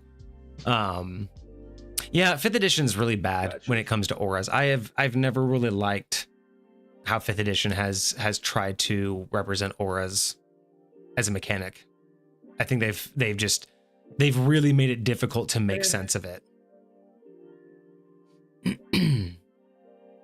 So yeah, I feel like both of these should have a different level of damage at least. And yeah, I'm not entirely sure about whether or not it needs a reaction. I mean, I get the idea. I mean, there has been some unique talking points about whether or not there should be a counterattack feature. And I know that there's a lot of debate on whether or not players need more, ways to attack and more things to do. So, I mean, it's an easy feat you can just give somebody. Counterattack. I like that. Anytime someone does a melee attack against you or somebody within 5 feet of you, you can make an opportunity attack. I mean, it's kind of like what you get with, what do you call it? Sentinel, kind of. But that's really what this is it's like it's basically just a one-time AoE when they're attacking you. So, like I said, I don't know if limiting it to a reaction really feels good either. Like, I'd like to feel like during that 1 minute, it would be a little bit nicer than having to only do it once every turn. Because especially if you're going to have an opportunity. I mean, you have this aura, people are going to want to get out of it. And I don't know if I'm going to want to give up my reaction for an attacker if I could potentially have that for like an opportunity attack, right?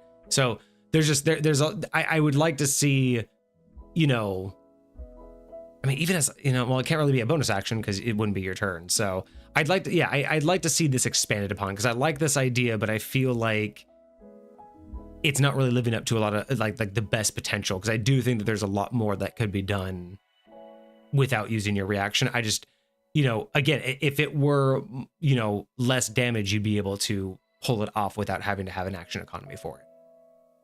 Like if it didn't do 3d6, it wouldn't require like, the need for a reaction. Yeah. Although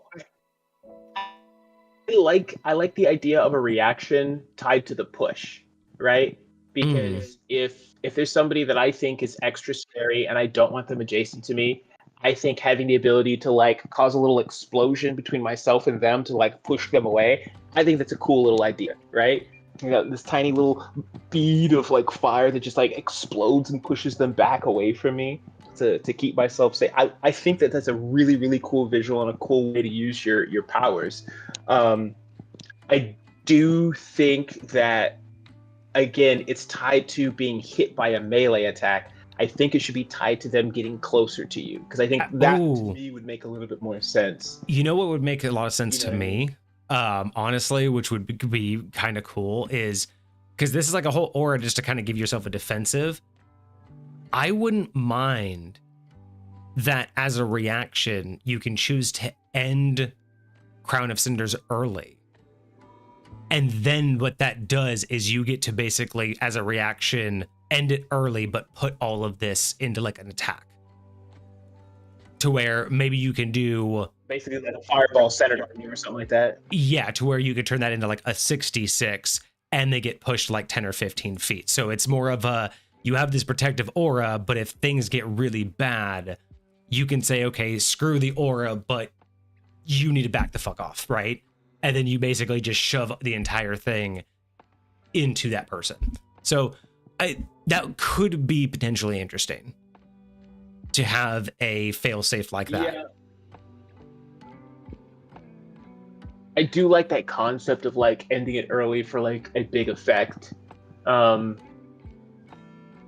I have a hard time knowing if the remaining time on it would be worth one push, or if I'd want to be able to like push everybody around me or do like a massive, I don't know. I mean, that's why, because if you think about it though, because it could be really strategic where it could be at the last minute, like literally at the last second you do it, because it wouldn't diminish. Sure. Or again, because this is supposed to be defensive for a wizard, if your defensive aura wasn't enough to protect you, you might need that, you know, oh shit moment, right? You might need that emergency button to just say, I can't die here. So yeah, I think again, like everything else, it's a pretty solid idea. I just think that for me, there would have to be some touch up in that aspect, because I just feel like, yeah, the reaction to do a 10-foot push, but it's the same damage as the aura. It's just not really having the same impact that I would expect, especially from everything else that we've seen. It's just this particular one's is to me incomplete. It feels incomplete. Interesting. So I could say it's talking about them using this for swarm-like fights. And when you say team versus solo melee boss, that means like your entire party versus one melee boss, and then it just ends up like pushing them away. Well, like swarm-like fights, so like minions and multi attacks versus like a team like 6-on-1. So this is more like, you know, 3 to 5 on 10 like is where they found this beneficial versus like 6 people on one bad guy. Which again makes sense because you're gonna have more people like, you know, on the battlefield. Which is why I wouldn't mind an early end, because the idea is that you want to affect multiple people, but if one person's really that big of a deal, who cares about the aura at that point, right? Like you'd rather ditch the aura for kind of like what you said, like a centered fireball. Right. Yeah. Oh man, what's fireball's radius? What's the AoE on that? Pretty sure it's 20-foot radius. Fireball. Yeah, 20-foot radius. So I now want this thing. That's 40-foot. That as a reaction, you can choose to end this early, and you can push a target within your aura 25 feet. And then cast fireball centered on that individual. Can you imagine the devastation of, like, again, you're using this aura, you're inflicting stuff, someone comes up to your face and you just end it, push them just out of range, and then just snap your fingers, and then they just explode, and you're right outside the radius, like you and your party. Like, here, hold this. And then push them 25 feet back, and then just kaboom. And then the explosion, and then of course the cinematic is the explosion happens right in front of your face because it's just outside the you know, you're like 5 feet out. Yeah. So it's like the wall of flame comes right up to you, and you're just like, nah, I'm good. At the last second. you turn around at the last second, and it's that cool guys don't look at explosions. They just turn around and they walk away, and you're just like in the background, your hair flying. You're just like, yeah. Oh, bro. you're on, dude. You're having the battle on the cliff, and it's the last enemy. And you just walk up to him, and you just shove him 20 feet off a cliff, and then right as he goes over the edge, you just hear the explosion. Wild, wild, wild. Okay, honestly, I would like if not for the fact that we still have one more, that would have been a cool capstone. But I think, yeah, Crown of Cinders could have a really cool like end it early effect that I think I'd be more in line with than a reaction, right? Like I feel like it would be kind of cool to have a really big ending to it. But let's see what the actual capstone is, because we still have one more ability at level 18. And see if it, if it pulls it all together for us. Ooh, we have a great name for this. Inferno Unleashed. Level 18. Ooh, okay. When you cast a fire spell of 5th level or lower, interesting, you can cast it as an Inferno. It gets double range, area of effect is doubled, damage is doubled, all creatures damaged are automatically ablazed. Use once per long rest or by expending a 7th level spell slot.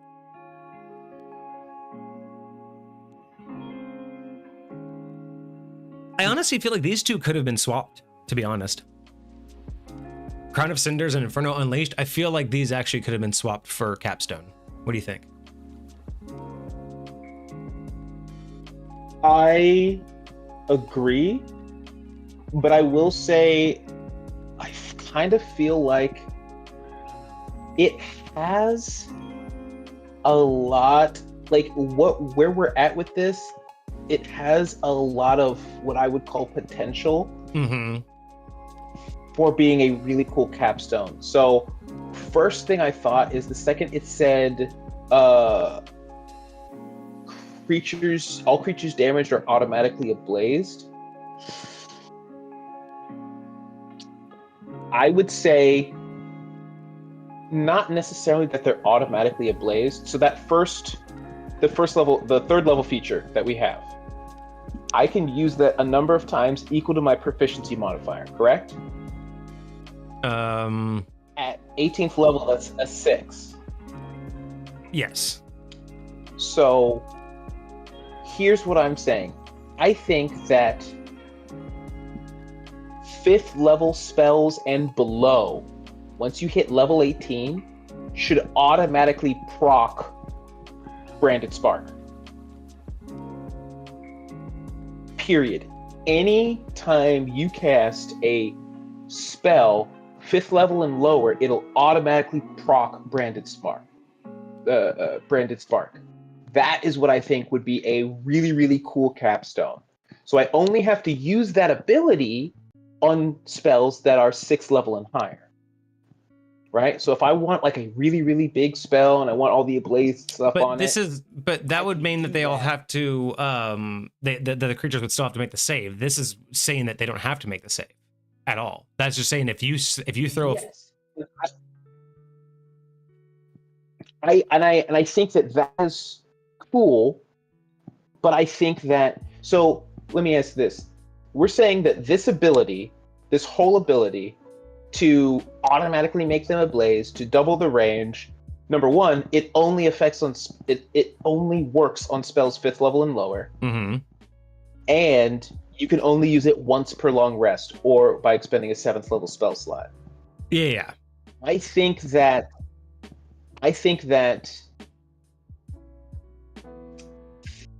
the limited use thing should be the automatic.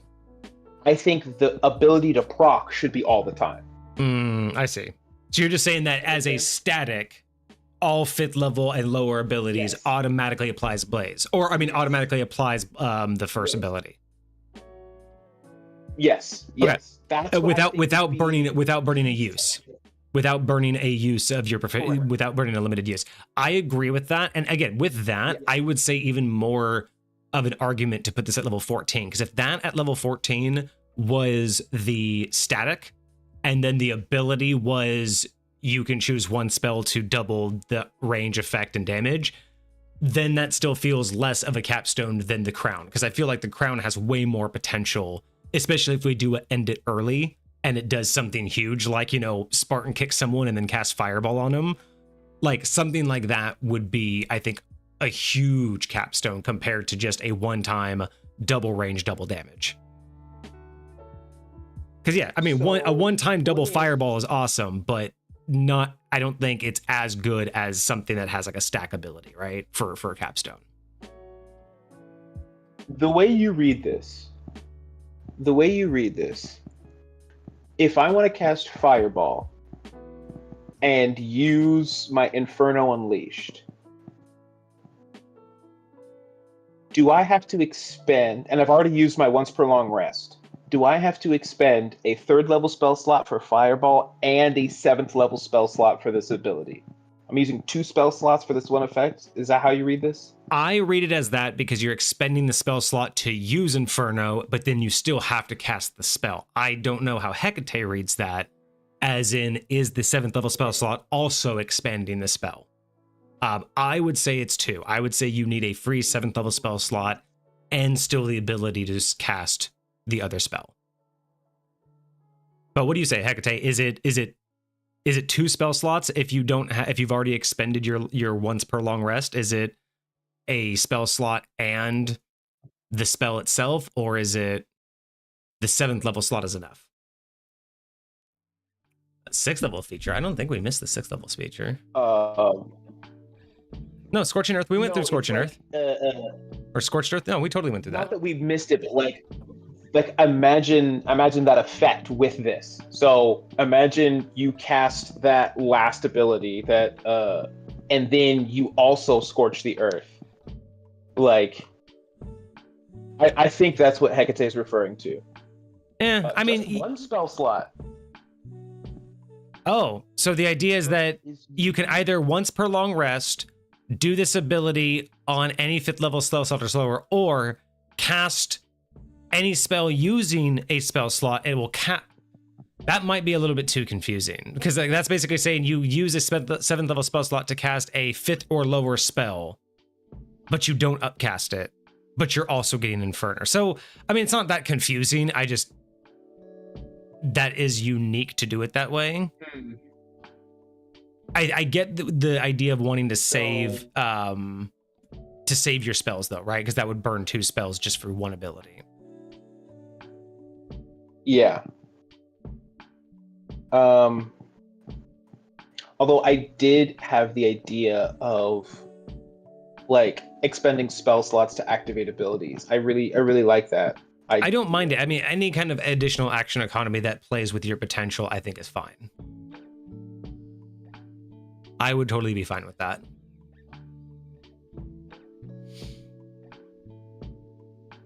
Just one spell slot. I understand now why it says 5th level or lower.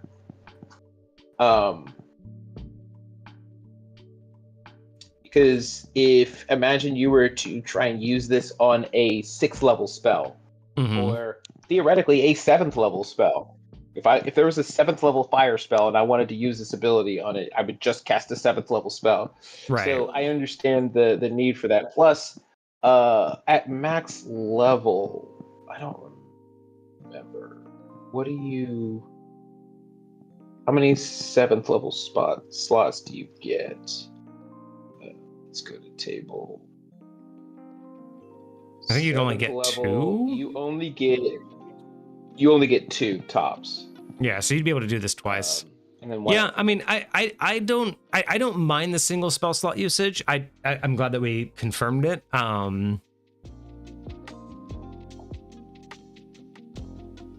Because yeah, it really does limit how many times you'd be able to use it. I just, with that though as well, like you said,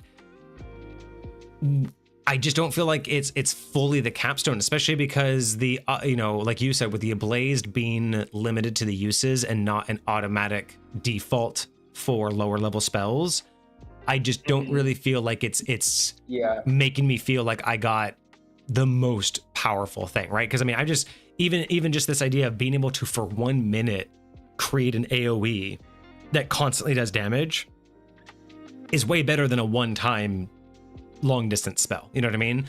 So I do feel like there's a strong argument that these two could just be swapped, because I feel like they both have really good features. I think they both could be tweaked ever so slightly to be better versions of themselves, but to fit for their level. Yeah. But I still easily could see Crown of Cinders being the capstone, just because of how much more potential it has. Also, it's got the subclass name in the name. That's gotta be the capstone, man. I mean, there is that too. It is a good name for it.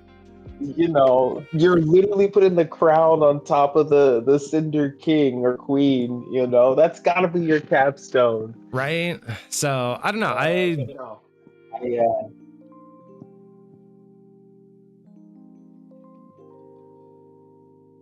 It's good. I really like the focus. We got what we wanted out of it from the lore.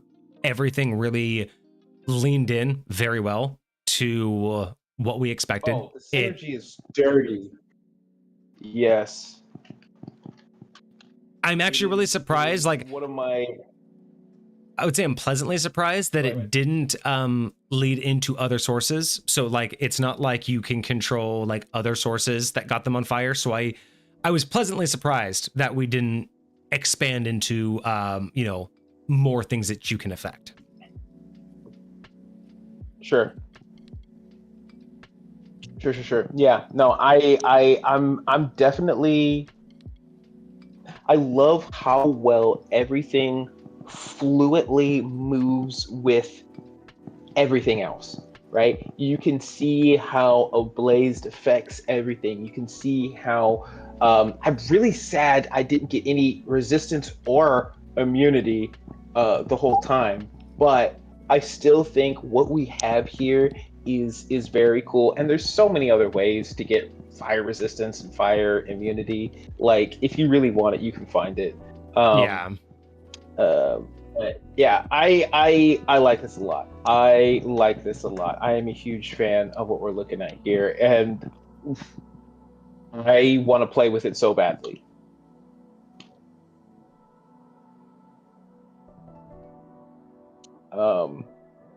Says what they did was Fireball, Inferno, then Searing Shot, and Precise Fire Plus. Hold on.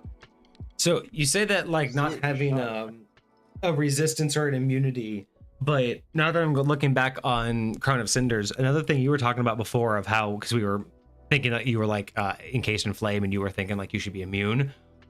I wouldn't even mind it to where, during the 1 minute, if you were targeted by any kind of fire magic, it would be interesting if you only took half damage and then everybody in your aura took the other half.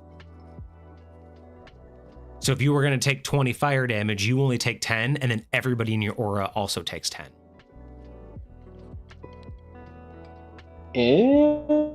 So you're not immune, but it's dispersed amongst the aura of fire that you have, or the aura of flame. Control. Yeah. There's so much in this that I want to play with, but there's so much that I want to tweak, right? Yes. There's a lot of great ideas here. I feel like it's just not quite getting to what I would look. I don't want to even say complete, because it is complete as is. It's just, it doesn't quite have the feeling of someone who has fully stepped into like a I don't know what it's instead of it being like a wizard who has completely stepped into its own sphere of magic, it's almost like 1 or 2 extra spells and then 1 or 2 like magic items could kind of explain this. Does that make sense? Like, for me, when it really comes down to like, how is this going to stand out amongst everything else? I really want it to be something that is going to be really standalone. And I feel that this is almost there, but it almost feels like this is just also a unique spell or 2 and a magical item away from being a kit. And I want to see those few little things just like tighten up to really just stand on its own as almost an unrecognizable wizard. You know what I mean? Almost something that just doesn't even feel like it belongs as a wizard subclass. I want to see. I just remembered the spell. A spell called Investiture of Flame. It's a 6th level spell. It lasts for 10 minutes. It's concentration. But if you had Crown of Cinders active at the same time Investiture of Flame is active, because Investiture of Flame does make you immune to fire damage. In addition, you're resistant to cold damage. And creatures that move within 5 feet of you, and this is what I was talking about, or end their turn within 5 feet of you, just automatically take a d10 of fire damage. Just because. And you can use your action to create a line of fire 15 feet long and 5 feet wide, just like a beam of fire, in any direction you choose. And each creature must make a save or get 48 damage. Like, that's crazy. Dude, imagine if that was one of the Flame Architect spells that I chose. That could ignore resistance. And by this point in time, I can use 2 of these abilities. So if I say it ignores resistance and one creature affected... Okay, now, how would you read this? For a spell that has a duration, it says one creature affected by this spell takes maximum damage from it, even on a successful save. If you were to read that, would you read it as every turn or on cast? Say it one more time. So, for Flame Architect, the 3rd piece is one creature affected by this spell takes maximum damage from it, even on a successful save. So if somebody casts Fireball, I can pick one person saying, you're taking max damage from this Fireball. Choose a number of spells equal to your bonus. These are your enhanced spells. One creature affected by the spell. Yes, and it doesn't say it has to be directly, and it says one creature, so you would assume it means AoE. So yeah, that means that if you've cast Fireball, you can choose one creature that doesn't matter if they save, they're taking the full effect. So what about a spell that has a duration that lasts for longer than one turn? Is it, I choose one creature, and for the duration of that spell, that one creature always takes max damage? Do you have an example? Or is it... Okay, so for instance, Wall of Fire. Say if I cast a Wall of Fire, and I surround that Wall of Fire by 3 people. I can choose one of those 3 people that will be affected by this spell, that whenever they take damage for the remainder of the spell, they will take max damage every single time? Or is it on cast, you take damage, you take max damage, and then no more? Or is it every single turn that somebody takes damage from that spell, I can choose one of the people that took damage from that spell, and or not every turn, but every round. I'm gonna say one person that took damage from that spell. I'm gonna say that it definitely is based on the cast, because it even says it in Flame Architect that when you cast one, choose one effect. So you're choosing the effect upon casting. So I'm gonna say that it's gonna end it, like for any long-term effects, it would really only be now on casting in terms of like multiple rounds of effects. Now, however, if it is some like a spell that can do damage but may last a long time, right? So it's going to stick around and can do long-lasting damage. That one is going to be on Hecate on whether or not, like if there's a spell that costs or that causes difficult terrain, right? And I choose a creature on the first roll to take max damage, and that thing's going to be around for a while, and at the start of their turn they have to roll to potentially take more damage, right? In that instance, as you said, does that creature forever while that spell is active? Is that the one creature who will always take max damage regardless? Or is it only in time of casting? So it's definitely only going to account when it's cast, but once the spell takes effect, if the spell can continue to do damage, there is an argument to say that that damage will always be maxed to that one creature, because the spell itself is enchanted and the whole duration of the spell should technically be enchanted. So I don't see why it wouldn't maintain for the duration, like you said, with the wall, right? If you did Flame Wall and said that one creature is always going to be affected. I would say as long as Flame Wall is up and that creature's alive, that will be the case. That creature won't make a save. They'll automatically take full damage. So what about something like Investiture of Flame? This is a spell that you cast on yourself, but it lasts for 10 minutes. And while it's cast on yourself, you have the ability to basically shoot a fire laser out of your finger and do damage to an enemy. So that would not work. It just wouldn't do anything. Because when you cast it, you have to choose one effect. One creature affected by the spell takes damage. So you're the only creature affected by the spell because it's self-casting. So in a sense, the only thing that I could do is the other two. I could say this spell ignores resistance to fire damage, which means that every single time it does any sort of fire damage, resistance means nothing. Yeah. Which could theoretically work, right? Yeah. And then the second one is if the spell causes a creature to become ablazed, that it takes double ablaze damage. By the verbiage, I would say those are fine. Okay. But because the Scorching Precision says one creature affected by the spell, technically the lasers aren't the effect of the spell. You being able to cast the lasers is an effect of the spell. But if the spell causes a creature to become on fire, those lasers cause that. So it's a weird play of language, but for both balancing and just terms of how I read it, I would say Scorching Precision, you're the targeted creature, so that doesn't account. But the effects of the spell are arguably still in effect. And I would like Hecate, what do you think? Who do you side with in terms of that? Like, if you're using Scorching Precision, just ask them. I don't even know if I have a perspective in it. I'm just wondering if Hecate would how they would argue it for Flame Architect. Like, would Flame Architect give you that benefit? Because I just look at it as the spell byproduct is you being able to shoot lasers, but that's not the spell you're casting, right? Sure. I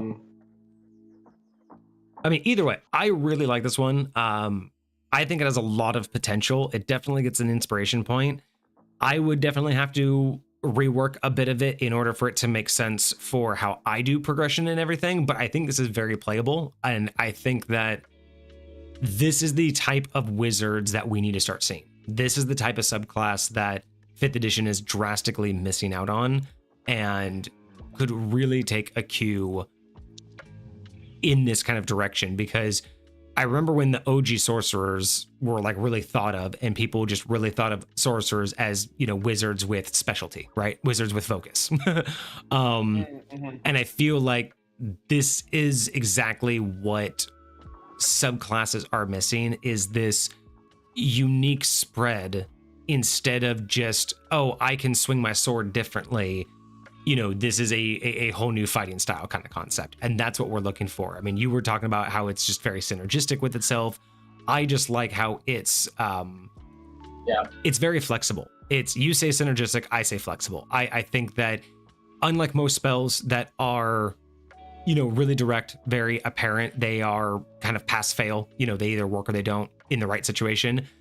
Like you were talking, right? You can get someone ablaze and force them to move, and then once they're out, you can do something else, and then if you move them back in, you can do something else, and your spell never seems to fizzle, right? Like, even if you don't quite do what you need, it's not like, it's all said and done. You have this ability to cause more chaos, make people ablaze, infect other people with the blaze.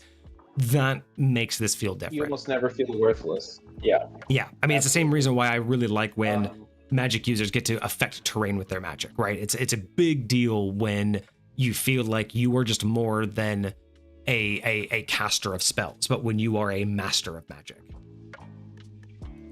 Yeah. I'm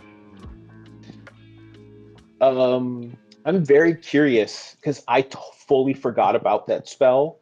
I'm very curious what your ruling was on heat metal, Hecate, because that's a great idea. Like if I cast heat metal on somebody's armor and they take damage from it every turn, and I'm like, hey, you're affected by that spell, but the effect is on the metal itself, not the person. Right. The person is just getting the result of the hot metal. So And that's one of those weird situations where I feel like I can see the argument on both sides, but I feel like that's where the language kind of has to come down to, again, what's the purpose of magic and the target of magic, right? Because there's got to be a point at which, well, where does magic understand what's being targeted and what it's actually affecting, right? Because like we're talking about here with heat metal, yes, the byproduct of someone touching that metal is they're going to get heat, they're going to get damaged. But is it the spell that's damaging them, or is it the spell that's causing the heat and the, you know what I mean? It's like, which thing is actually harming you and what's the cause of it? This is another reason why I would love it if every 5th level and under automatically procced that first ability. Yeah. Is because something like heat metal, I love that it does reoccurring damage. And so every time you take damage from a spell of 1st level or higher, then they have to make that a blazed saving throw. I have to spend my resources, so it's like I have to try again and try again and try again every time they take damage and potentially use all my uses. But if I just use this, like, it's gonna catch them on fire eventually. It's gonna blow them. And I think that would be, especially at level 14 or 18, being able to say, yeah, you better take that armor off or you're gonna be on fire. And it's gonna take you 5 minutes to take the armor off, so you're gonna be dead anyway. Yes. Also thinking about, you were talking about like how this whole thing kind of gave you AD&D vibes. This thing would be so broken in some ways in AD&D, because you take the permanency spell and apply scorching precision and heat metal. So imagine you have a Warforged who had a flight, who had this school of Cinderheart. Make them a sword or any kind of weapon. Like, you remember the weapon, you remember Blade's sword, right? Anybody who picks it up, if they don't know the trick to turn it off, their hand gets cut off. So imagine that this Warforged carries around this sword, that embedded in the sword as a gem or in the handle itself has the permanency of scorching precision on it and heat metal. So you'd be able to cast heat metal on the handle and scorching precision and then make it permanent. So any flesh, because it does say any creature would take maximum damage, but a Warforged doesn't take fire damage from heat sources. So you could sit there and wield that sword all day long and drop it, but if flesh went in contact with it, it would be instant heat metal and maximum damage. But that's also part of the reason why you can say why heat metal doesn't work. Here's one of my arguments for it: is heat metal, it has nothing to do with the armor. So because you casted it on armor, that's fine. But if you were to isolate the armor and still do the spell, it has nothing to do with the person. So that's another way you can think about it: is if the spell could be cast without the person taking damage and the spell still takes effect, then it's not really the spell doing the damage to the person. So that could be another logic of when would scorching precision matter. Like you said, if you didn't have a creature to throw that laser on, then there is no creature to be affected by it. You would just be shooting lasers. But if you had to cast the spell on the creature, well, then you need a creature there in order to affect. So that would be another logical way to kind of understand how my logic works with the words. Hecate brought this up earlier. Scorching Ray. It's 3 targets, or it has 3 beams. If I use Scorching Precision on Scorching Ray, but I make all 3 of those beams hit the same target, all 3 of those beams are doing max damage. Because I've only chosen one person. Yeah. Right? Yeah. It would basically be turning that into Magic Missile, 100%. That is one of the few areas where that's totally fine. Dirty. Let me look at Scorching Ray. Scorching Ray real quick. Hold on. I gotta see how much. And as long as you're allowed, as long as Scorching Ray allows you to attack multiple people all at once, or the same person with multiples, 100% yes. Yep.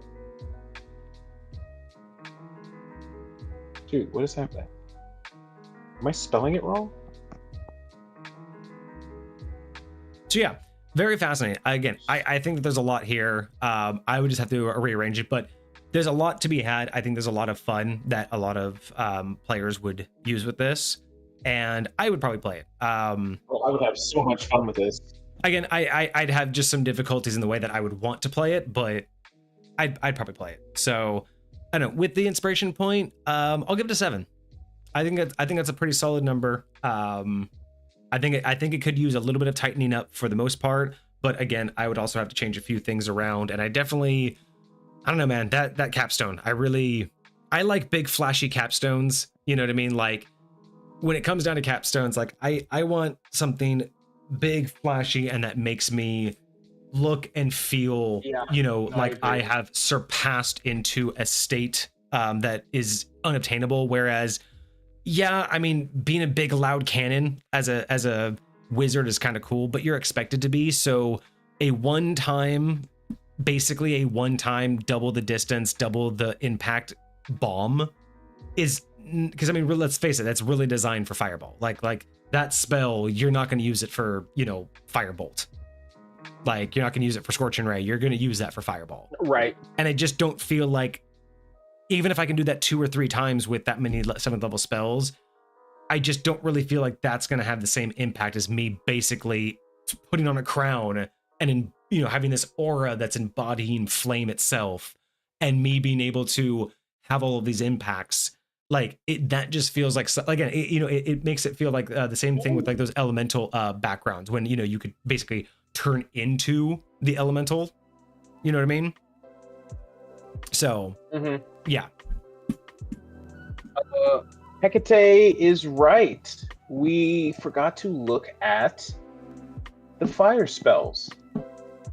Are those only specific to this, or are those just a list of options? That like, are those specific to this wizard only? No. So similar to the Ice Monarch, they presented an additional set of spells that synergized with this thing. So it's like, hey, because we're creating a ice-specific sorcerer or ice-specific whatever, we're giving you some additional spells that you can use that synergize well with what we're doing.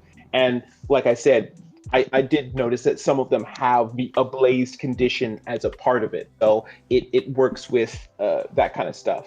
Gotcha. So just more fire-based spells. For sure. We'll probably have to save those for another review. I mean, that'll just be more content for Mondays, because then we'll be able to do multiple spells all at once.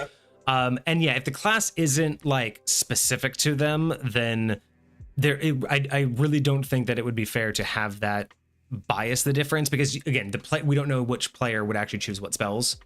So realistically, I don't know if that would like change much unless those spells were specific to kind of like what we talked about in the very, very beginning. If it said you get these on top of your normal spell list and that they come with it, then I would be more inclined to want to have that like affect my judgment. But if they're just spells that are just like any others, it's kind of like feats. It's like, yeah, they could synergize really well, but if you don't choose them, then it doesn't change the build. So I think we should just save those for a different day when we can actually review them one by one, and then just kind of go through them all, because then that would just add for more reviews that we can add to. Fair enough. Because I do like the idea. I was liking the role where we were able to do multiple reviews on Mondays on some of like the smaller ones. So being able to knock out like half a dozen spells all at once, especially because if anybody else, he said that we had some other spells come in, right? From somebody else. Oh, there's a lot. There's a lot. So not only do we have a large group of spells from Hecate, he's got a group of first level, a group of second level, a group all the way up to 9th level. Ooh, he's also nice. got those specific ones that I mentioned, fire spells, vampire spells, curse spells, demonic spells. And I just got another list from Dez that has it's one really big list, but it's broken up into 2 documents of a bunch of different spells from 1st all the way up to 9th. So maybe we'll have to do that. Maybe what we'll do is on different Mondays, maybe we'll like do like a theme. Maybe we'll do like a 1st level theme. Where we'll just block out as many of the 1st level spells and we'll just like flip flop between people. Or if you, as you're doing them and converting them, if there's like categories like the fire spells or ice spells or demonic spells, depending on how you think we can group them up, if we can do them in chunks of like, 6 at a time, we can do those on Mondays and just kind of like piece those in and just get groups of stuff together. Because I think that would be kind of cool. I was also thinking spells are pretty short. If you did want to do any on Saturday when we do our subathon, having a collection of spells would be a kind of a fun thing to do. Or I could do some feats, because I think one or both of them sent me a group of feats that we could do. Those are also kind of small, kind of rapid fire that we could run through. Let's actually, we can put some of these fire ones. It looks like there's 4 pages, so yeah, that might be a little bit much for tonight, but we can put these fire ones on the book for Saturday since they're already written up, and see how that works out. And if you get any other feats, we can definitely throw those feats on there, and yeah, we'll look over those on Saturday. That sounds pretty fun. Okay, cool. So yeah, so Hecate, we'll get to those on Saturday, and we'll let you know what we think. We'll break them down, and they'll all get their own review, so you'll have much more numbers to even out your average. So maybe you'll rack up a couple extra 9s and some 10s in there. I feel like spells and stuff like that are easier to get 10 out of 10 on, because there's not a lot of mess up. If it's a good idea, it's a good idea. True that.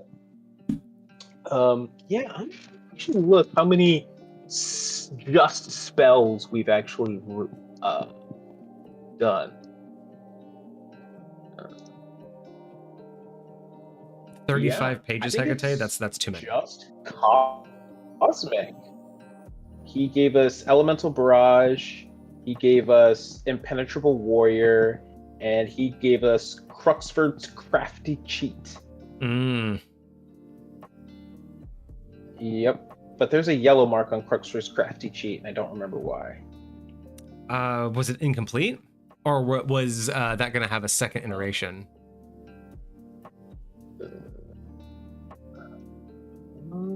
I normally have a note that tells me why, and I don't. I'll have to go look at the older version and see if I can figure that out. All right, well, we don't have anybody over on TikTok, so I'm just going to stop TikTok now. Wasn't bad. We had 17 people stop by. 42% of my own followers. That's cool. Not terrible. That's all right. I had some people stop by. Jack. I did like giving it a try though. Like doing the multi-stream. I did think that that's worthwhile giving it a try to do. That's cool. And I think I don't know why, but I just have this weird inclination that I feel like streams like you did on Friday, where the majority of what you're doing is interacting with chat, will probably go a lot better on a place like TikTok, because I think they're looking for a lot more interaction. So like maybe something like our subathon, where we're always gonna be talking with people and messing with people. They might like to see what we're doing. Just because like when I'm scrolling through, it's very rare that I actually care about lives on TikTok. Yeah, I never care about lives. Right? But like when I do, like I see the ones that like people are really into. People are just hanging out with somebody that's like in their room doing something, get ready with me, or they're just building something in their room or chatting with somebody. But yeah, so it's definitely interesting. It's definitely an interesting environment, we'll say. Well, that's something that'd be good too, because I mean that's for Saturday. If we're gonna do a bit of reviewing, if we're gonna create something, and we're potentially gonna do a little bit of actual play in High Point and actually show people like what actual gaming is, because again, it's so funny. I've been so far, like all these years, I've been concerned about doing an actual play in High Point, because it's not what most people expect. It's also just kind of one of those things where when it comes down to it, like no matter how much we enjoy talking about D&D, like everyone's still self-conscious about how they play, right? Every DM, regardless of how confident you are, is still self-conscious about like the fact of like judgment.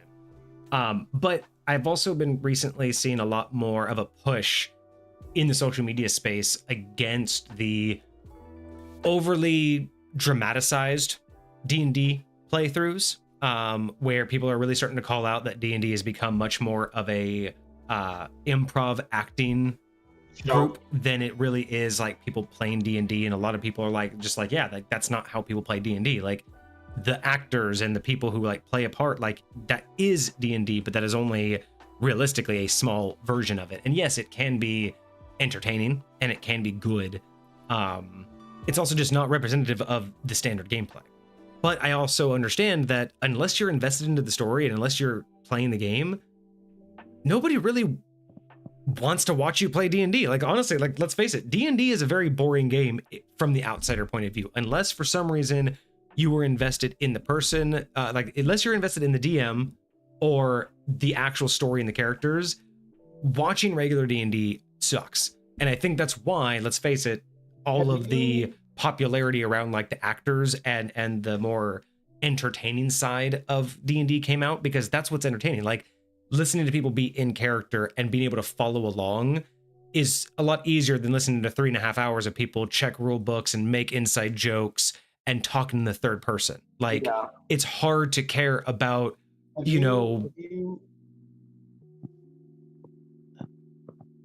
you heard of I think it's called Legends of Evandris or something like that? It sounds vaguely familiar. I think Lucifer had mentioned them before. So I randomly find them on TikTok, and they are some of the most entertaining actual play clips that I've seen in recent times.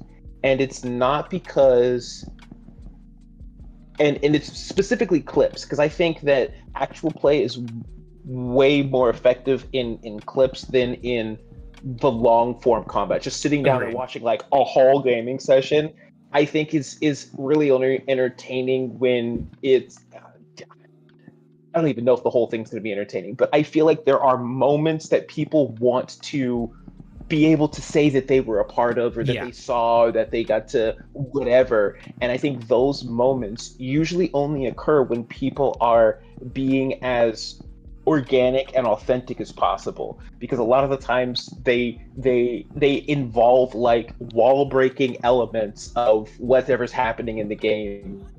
So sitting here trying to like make sure you're doing everything right kind of detracts from its attractiveness. And so I totally agree with you. I think that us just sitting down and playing how we play and seeing what hits, I think has value in and of itself. And maybe that's it. Maybe it's just now that people are actually pushing back and wanting more of that authentic, just people playing the game, actually talking, not being in character, but thinking through. Because, like, again, Vixie and I have picked it back up where we're trying to play weekly again. And it is just funny where we sat down for a session, and like just the last couple of sessions have been like this big lead up to, this big encounter.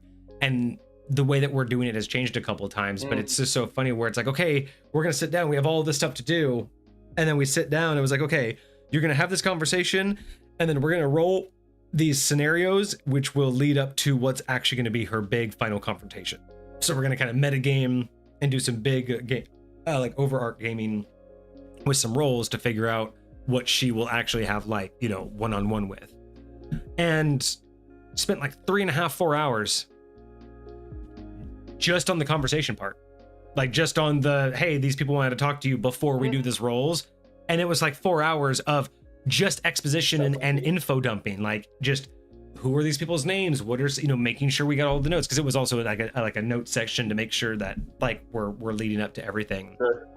But those are the kind of things where it's like, was it all information that she wanted? Yes. Was it all very fascinating and great information? Yes. It's like, but no one expected that to be 4 hours. No one expected it to be 4 hours of 7 people. I was literally telling her the names of 7 people that she'd already met before, but just, it was more of we just never really got into the nitty gritty. And so it was like 4 hours of just telling her who 7 people were. And it's like, that's as interesting as it is, unless you actually care about my world and about her story, that's 4 hours of talking about 7 people. Like that's a Game of Thrones chapter, if I've ever heard one, of let me give you these 7 people's backstories, you know. But again, that's the stuff that real gamers, I think, live for. A lot of the rants that you and I end up going on, a lot of the times where I start asking you questions about stuff that goes on, a lot of the times that's kind of some of the metagaming that happens in our actual games. It's 100%. like, oh, I saw a thing, I realized a thing. Let's investigate the thing. Let me run down this mental track, and I'll do it in game, in character. But like, that's what it is. It's literally just some exposition, and like, this will happen to me in like other games that I play, and I feel bad because, especially when you're other players at the table, and the other players at the table aren't as invested in what's going on. Like for me, when other people are doing this, I'm so invested in what they are talking about, and I'm like, oh my gosh, what about this? What about that? What about that? Maybe you should ask him this. Yeah, you're actually engaged as a player. Imagine. All the times, you know, but a lot of the times other players are like, oh, that doesn't have to do with me. That's not me.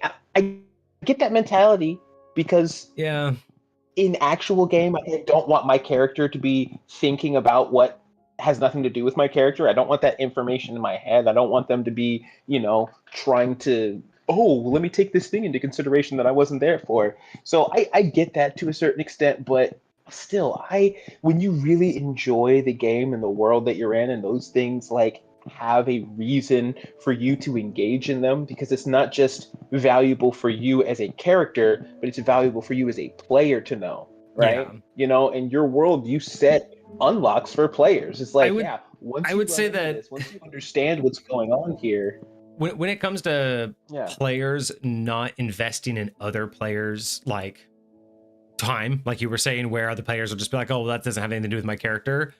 I totally get where it's like, yes, it may not be as engaging and as fascinating, but consider that you not engaging and you kind of like disassociating with those moments is the same as skipping dialogue when it's not the main plot point in a video game, right? When you're just like, oh, this isn't the main plot point, skip, skip, skip, skip. And then later you're like, who the fuck is this NPC? And it's like, it was in all the skipped dialogue, you dumbass.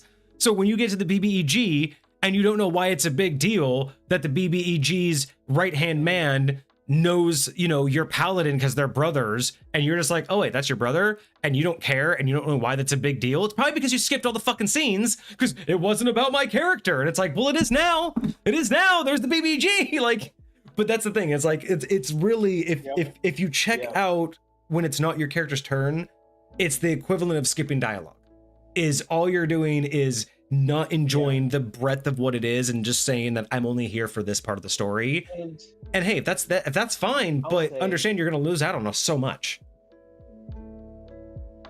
And so much of what you're doing as a player is guiding your character. Your character is first person. They only see what they see.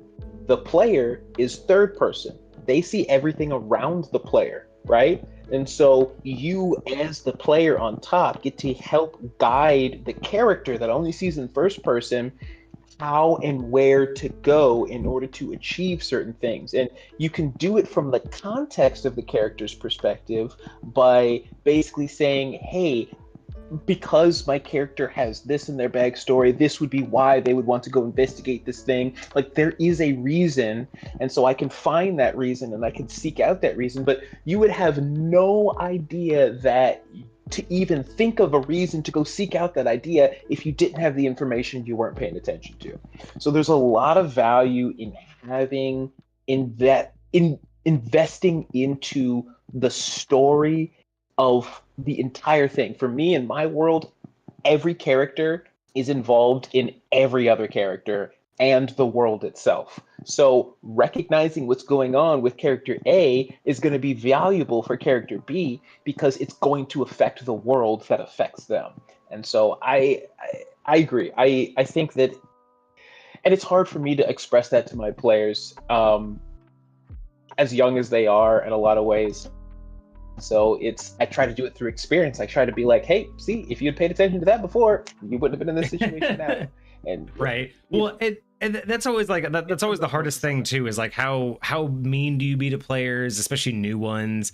And that's why I try to always like softball it in the early stages. Like I always try to do lighthearted but somewhat obvious ways to let them know, like, hey, just start paying attention to things, because yeah, that, you know, they're not always going to be this rigid, but it's meant for you to just, you know, keep in mind, like it's not going to cost you all your money right now, but you know, maybe I make you leave a bedroll behind, or maybe, you know, you don't eat this morning, and so something that you try to do later is going to be more difficult because you're hungry. Like, it's just little things like that where it's like, hey, pick up the vibe that you have to take care of your character. This isn't a survival. You don't have to tell me you're eating and drinking every day, but just be mindful that, you know, if you say that you're going to use your sword to pry open a lock and then you never tell me that you inspect it or resharpen it, yeah, I'm going to take that into account. And if you do that too many dozens of times, you're going to have a broken sword on your hand. Like, I'm sorry, but you're not taking care of your weapon. Now, I'm not saying that I expect you to polish and sharpen and wax it and spend 2 gold every time you sit down, but just be mindful that the world reacts to everything that you do. And to keep you in balance, there's got to be times where I just want to remind you, like, just think about what you're doing. I don't need you to, you know, overcomplicate it, but, you know, honestly think about the reality of what you're trying to do here, and you know, what is going to be the consequence of that. And if you plan for it, then I'm less likely to give you a bad consequence, right?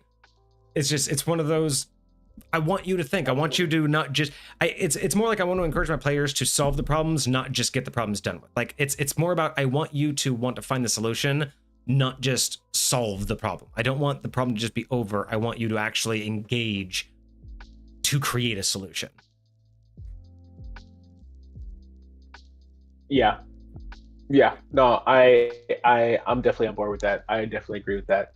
It's definitely hard to do, and it's hard for people to have that mindset towards, but it's very important from my perspective. So yeah, I love that. Yeah, and it's also good too, just to remember, like, it's all about the type of gameplay that you and your players want. Like, you have to find players that are interested in that kind of dynamic too, because there are some people who are just not gonna give a shit. They're just like, nah, I don't want to play that.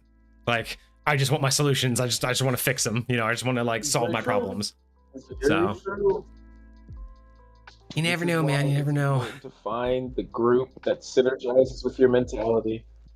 That's it. All right. So as for the schedule, are you free Friday? I am free Friday. Sweet. So I'm ready, Friday, set, and available. I'm so excited to do our Friday build. Did you tell the people what we're doing on Friday? Yes. I let them know last Friday. It's going to be Goku. I haven't posted it in Discord, but yeah, we're going to be doing Goku, a barbarian monk sorcerer. I am psyched for it. So we'll do that on Friday, and then Saturday, subathon. We'll make some stuff. We'll review some stuff. Maybe we'll play some games. Who knows what we'll do. And then we'll talk more this week on if you're going to be in-house or remote. Either one works for me, and then we'll just kind of figure out what we're doing to set up Friday and how early we need to set it all up. Or I mean, for Saturday, and how early we need to set up. Oh, for Saturday. I mean, yeah, I can do, to be honest, I can do in-house for either or both if you want. All right. With the way things are now, but yeah. Cool. All right, man. Well, we'll talk more later this week. Hecate, thank you again for the review. Not bad on another 7. Looking forward to those spells, though. We'll get to some of those spells on Saturday. And then we'll get more on the coming Sundays, or the Mondays. More on coming Mondays. All right. Well, I got some planning to do. I got to go make sure all the subathon overlays and everything are working by Saturday. So that'll be some testing I got to do this week. But yeah, otherwise, it's been good. We got a whole range of new stuff to review. So nothing to worry about there. And yeah, other than that, I don't have any other plans. So who knows? Maybe I'll hop on. I doubt I'll be able to hop on this week with my schedule, but who knows? Maybe I'll try to do some games later this week. I've been playing so little games, like even on my free time. I've been playing so little recently. It's kind of bad. Yeah, I've been stupid busy. It's been hard. Like, I'll get a Rivals game in every once. Oh, they created a new version of zombies with vampires instead of zombies. Oh, how creative! Characters a little bit different in Rivals, so It's been fun. I've been messing with it a little bit, but yeah, it's different version of the same thing. You know, I haven't logged on to Marvel Same since thing we different last played, so I probably have to update it. Fair enough. Fair enough. All right, man. Well, again, Hecate, thank you so much for your submission, and thank you everybody for joining us today. We'll be back on Absolutely, brother. Friday with a new pop culture build for Goku from Dragon Ball Z. So join us up for that. Otherwise, I hope you had a fantastic week, and I hope you have a great week ahead of you. We'll be back on Friday. Have a good rest of your night. Cheers. Deuces, my friends.